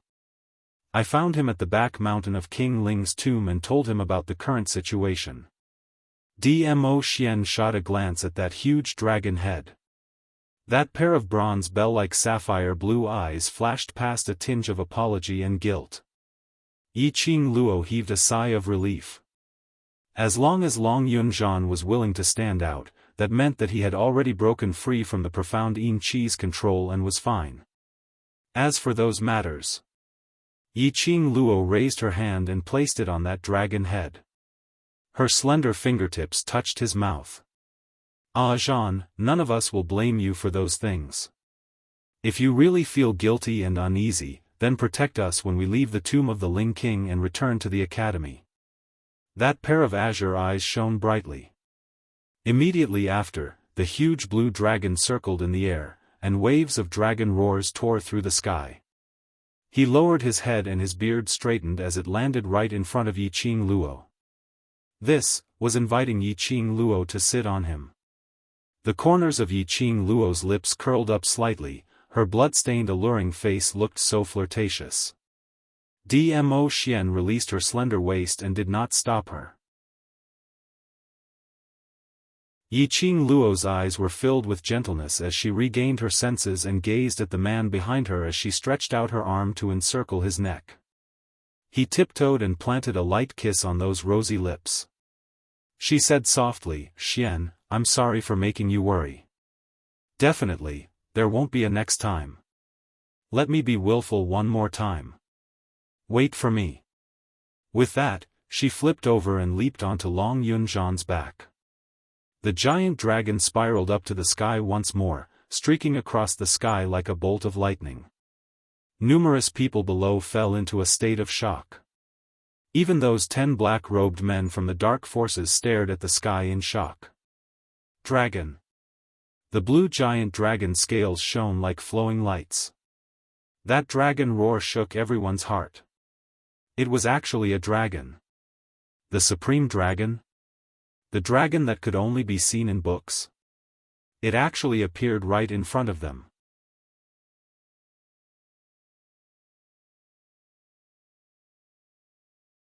Chapter 934. This wasn't the end yet. What was even more shocking was yet to come. Just as everyone was in a daze from the shock, staring at the blue huge dragon, suddenly, an earth-shattering tiger roar tore through the air. Under the huge dragon, a huge white tiger was suspended in mid-air. It was said to be huge because it was at least 5 times the size of an ordinary tiger, and it was so sturdy that it made one tremble in fear. That white tiger stood majestically below the blue huge dragon, but it wasn't suppressed by the huge dragon's prestige at all. Its fur was snow white, looking furry. On careful look, one could tell that the fur was as hard as steel. The king word on its forehead was sparkling with radiance. Its fangs were sharp and its claws were hard. White tiger. One of the ancient 4 sacred beasts, hailed as the ancestor of sacred beasts, white tiger. This was even higher than the overlord's 9-tailed fox sacred beast by several grades. What kind of day was today? A legendary dragon had arrived. There was even a legendary holy beast, the white tiger. Heavens! Were they dreaming?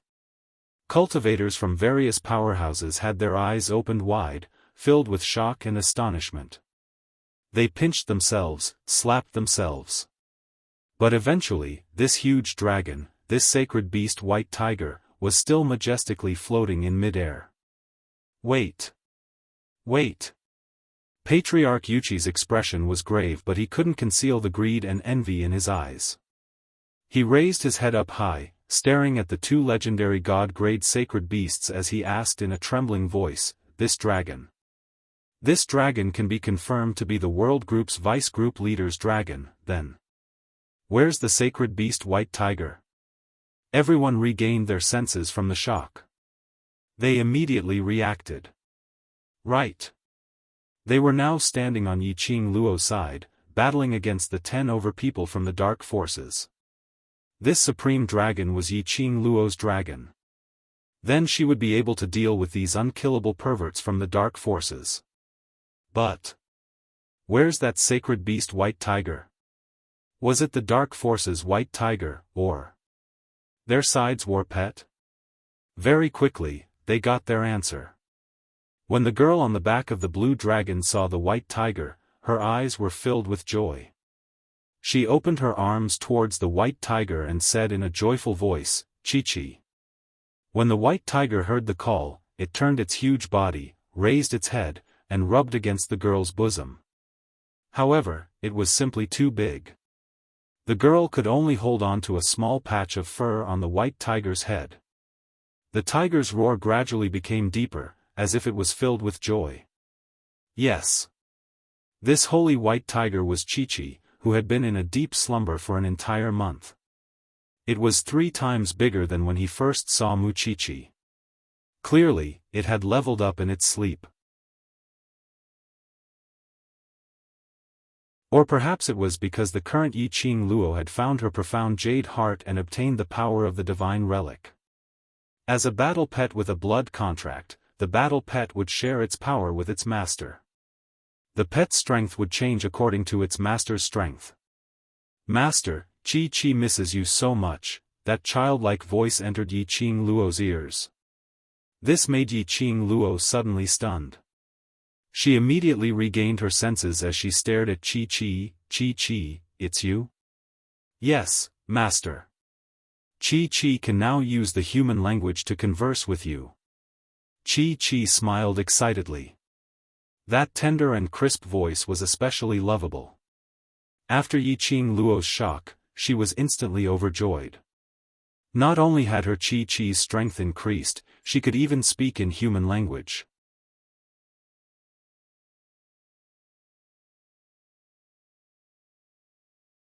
Chapter 935. Hearing Chi's words, Yiqing Luo suddenly regained her senses. Her gaze immediately fell onto the battlefield below, on Leopard Saint Technique, who was still lying on the ground being treated by the profound Yin Qi as her gaze turned cold. Now wasn't the time to question Chi. She had to at least get rid of these 10 people from the dark forces. When the blue huge dragon and the sacred beast White Tiger's vision were fixed on Leopard Saint Technique. Leopard Saint Technique, who was still fighting for time to treat himself, turned steely green. This trip to Nirvana Realm had shocked him greatly. Nirvana Realm not only had the beast human race, there were actually dragons and ancient sacred beasts. No wonder His Highness tried so hard to occupy Nirvana Realm. Ah Jean, Chi. Let's work together and capture these few people from the dark forces alive. Yiqing Luo had no intention to kill Leopard Saint Technique, just crippling him was enough. Regarding the dark forces, the things that Guardian Snake knew were definitely not as much as Leopard Saint Technique. Even if Leopard Saint Technique wasn't willing to speak, she had the ability to pry open his mouth. The blue huge dragon let out a long dragon roar. It was mixed with a deafening tiger roar. 2 huge shadows leaped down from the sky. The people of the various forces were completely shocked. One was a supreme dragon, and the other was a holy beast, the white tiger. They were both Yiqing Luo's war pets. How was this possible? How could Yiqing Luo possibly own such a high-leveled war pet? No wonder Yiqing Luo dared to be so arrogant and egotistical. As though she had no fear towards anything. From today onwards, the legend regarding Yiqing Luo would shake the entire West continent, and even Nirvana Realm. The world group's reputation had completely spread. Leopard Saint Technique and the other 9 cultivators from the dark forces had no way to retaliate under the huge dragon and white tiger's attack.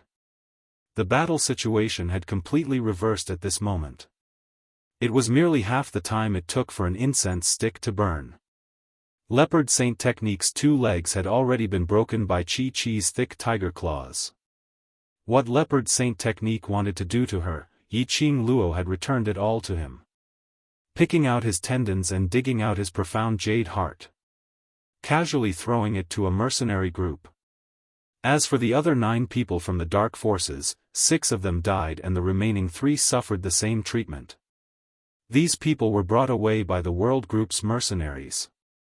From the beginning until the end, none of the profound practitioners from the various powers dared to say a word. Yiqing Luo didn't have the mood to bother about those people. She still needed the major forces to spread the news that the dark forces had already infiltrated the Nirvana Realm. At the very least, he wanted to create some ripples in the dark forces.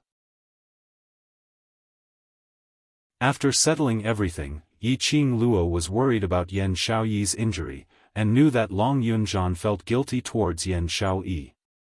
There were also many brothers and sisters who were severely injured and in urgent need of treatment. He didn't stay any longer.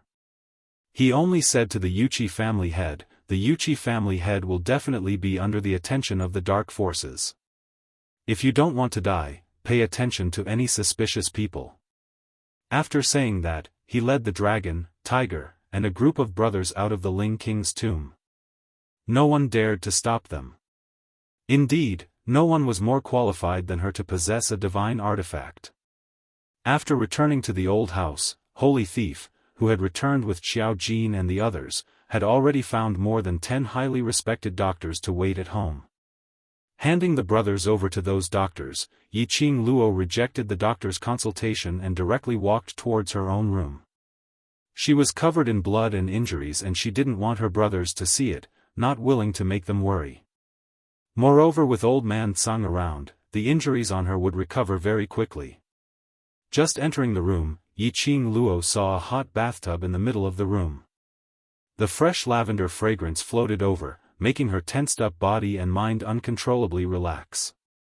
She slowly walked towards the bathtub, as her slender jade fingers unbuttoned the black-colored clothes which had been solidified by the blood. Just as the indecent clothes were half removed, the tightly shut door was pushed open with a bam. The gentle breeze brought along a familiar sandalwood scent. Yiqing Luo was stunned, and before she could even say a word, she already felt a scorching hot man's body approaching her. Dmo Xian condescendingly gazed at the young lady in front of him. His dark eyes slowly filled with blood, as it was dark and gloomy to the extent that it was terrifying. His scorching gaze slowly swept past her exquisite petite body. His gaze touched the softness in front of her chest, and a feeling which made one's mouth dry instantly attacked him from all directions.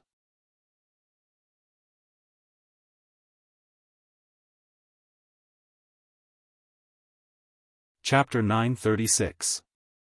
D.M.O. Xian.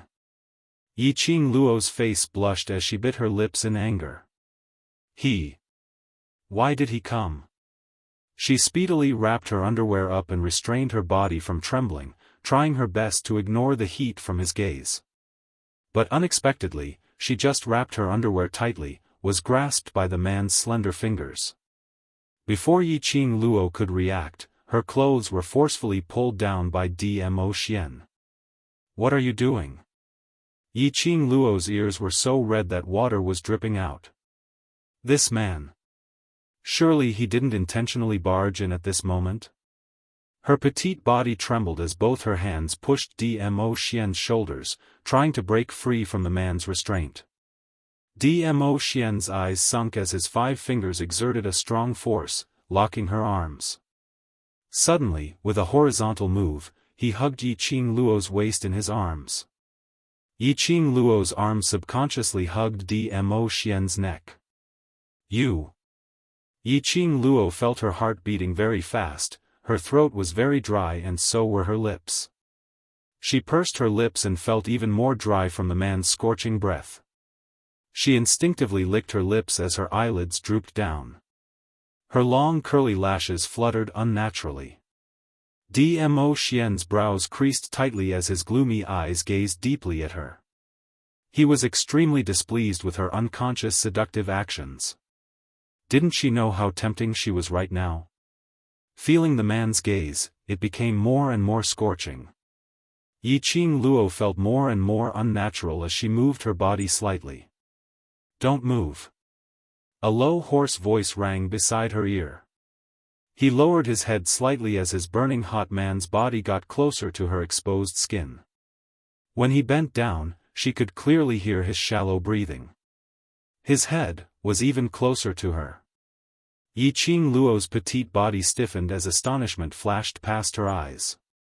Surely he wouldn't really want to take this opportunity to do something to her, right? A man's desire came just like that? At this moment, Yiqing Luo couldn't care less about her shyness as she raised her head and grabbed Dmo Xian's lapel as she said anxiously, "Ah Xian, we are not suitable." Before she could finish her words, her fingers were pushed away by the man's nimble fingers. In the next second, his body felt light, and he was submerged into the bathtub. The warm water with the fragrance of lavender made her body and mind relax. She had just closed her eyes when she suddenly thought of something. She lowered her eyes and glanced at her moon xiong. Sure enough, she saw that the white dudu in front of her chest had been untied by the man and thrown somewhere. She didn't notice it at all. The mist spread out, but it was still unable to hide the redness on Yiqing Luo's cheeks. Wash up. A deep voice sounded from behind her. He was still standing by the tub. Yiqing Luo shrank back into the water. Fortunately, the water was soaked with flower petals, otherwise, wouldn't this man see everything? Wait a minute, get out. She was bathing, why did he have to stand at the side and watch? Even if they had already confirmed their relationship. But, it wasn't to the extent where they could be honest with each other, right? Moreover, what the hell did he mean by clean up? After washing it clean, so that he could eat it? This thought made Yiqing Luo's cheeks turn even redder. Pooh. What was she thinking about? Yiqing Luo patted her own face as the warm water wetted her cheeks. Only, this pat, Yiqing Luo suddenly realized. Her originally smooth and fair hands were now covered with big and small wounds.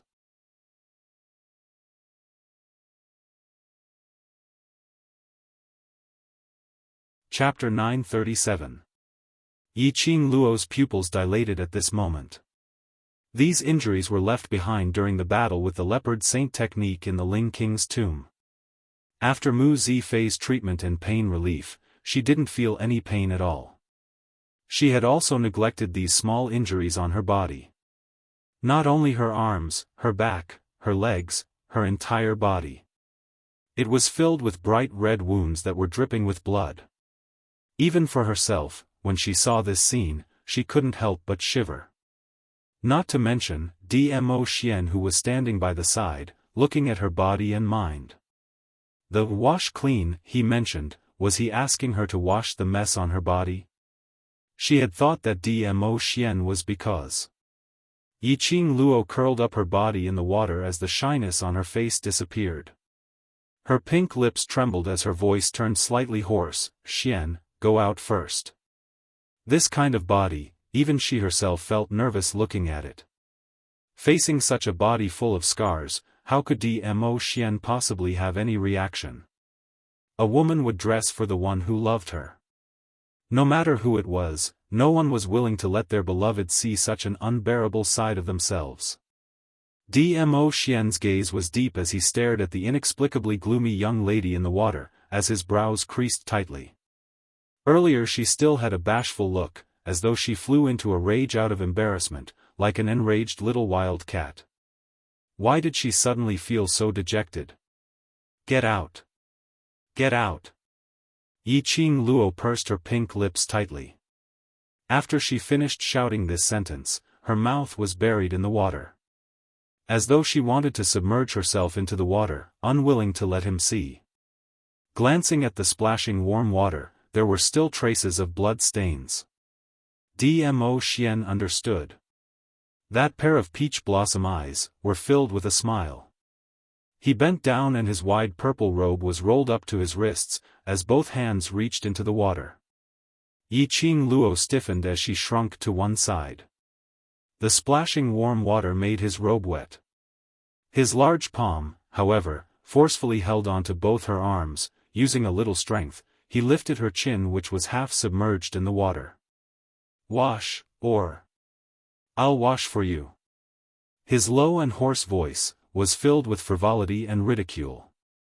Yiqing Luo's eyes widened as her cheeks couldn't help but blush. When she raised her eyes to look at him, his expression was still as indifferent as before. It could even be said that he was a little cold. The light in Gu Pan's bright eyes dimmed slightly. He would rather mind her now that she was covered with wounds. Otherwise, why would his expression be so cold? Perhaps it was because of her injuries, or perhaps it was because the man standing beside her was the person she cared about the most. The girl in the white mist looked extremely fragile. Once upon a time, even if she had been shot, she would have been able to survive a life-and-death situation by herself. Even if she was deboned and tortured inhumanely, she would still be strong enough not to make a sound. However, in front of this man, her emotions could never be truly indifferent. I do mind. A clear and elegant voice floated down from above. When every single word entered Yiqing Luo's ears, her eyelashes trembled as her gaze grew dimmer. The man behind her seemed to squat down. A scorching aura enveloped her back. The man's black hair fell into the water and stuck to the girl's skin. It was itchy and somewhat unbearable. Following that, a mellow voice, like fine wine, entered her eardrums extremely clearly. I mind that you've made yourself into this state, yet you refuse to ask me for help.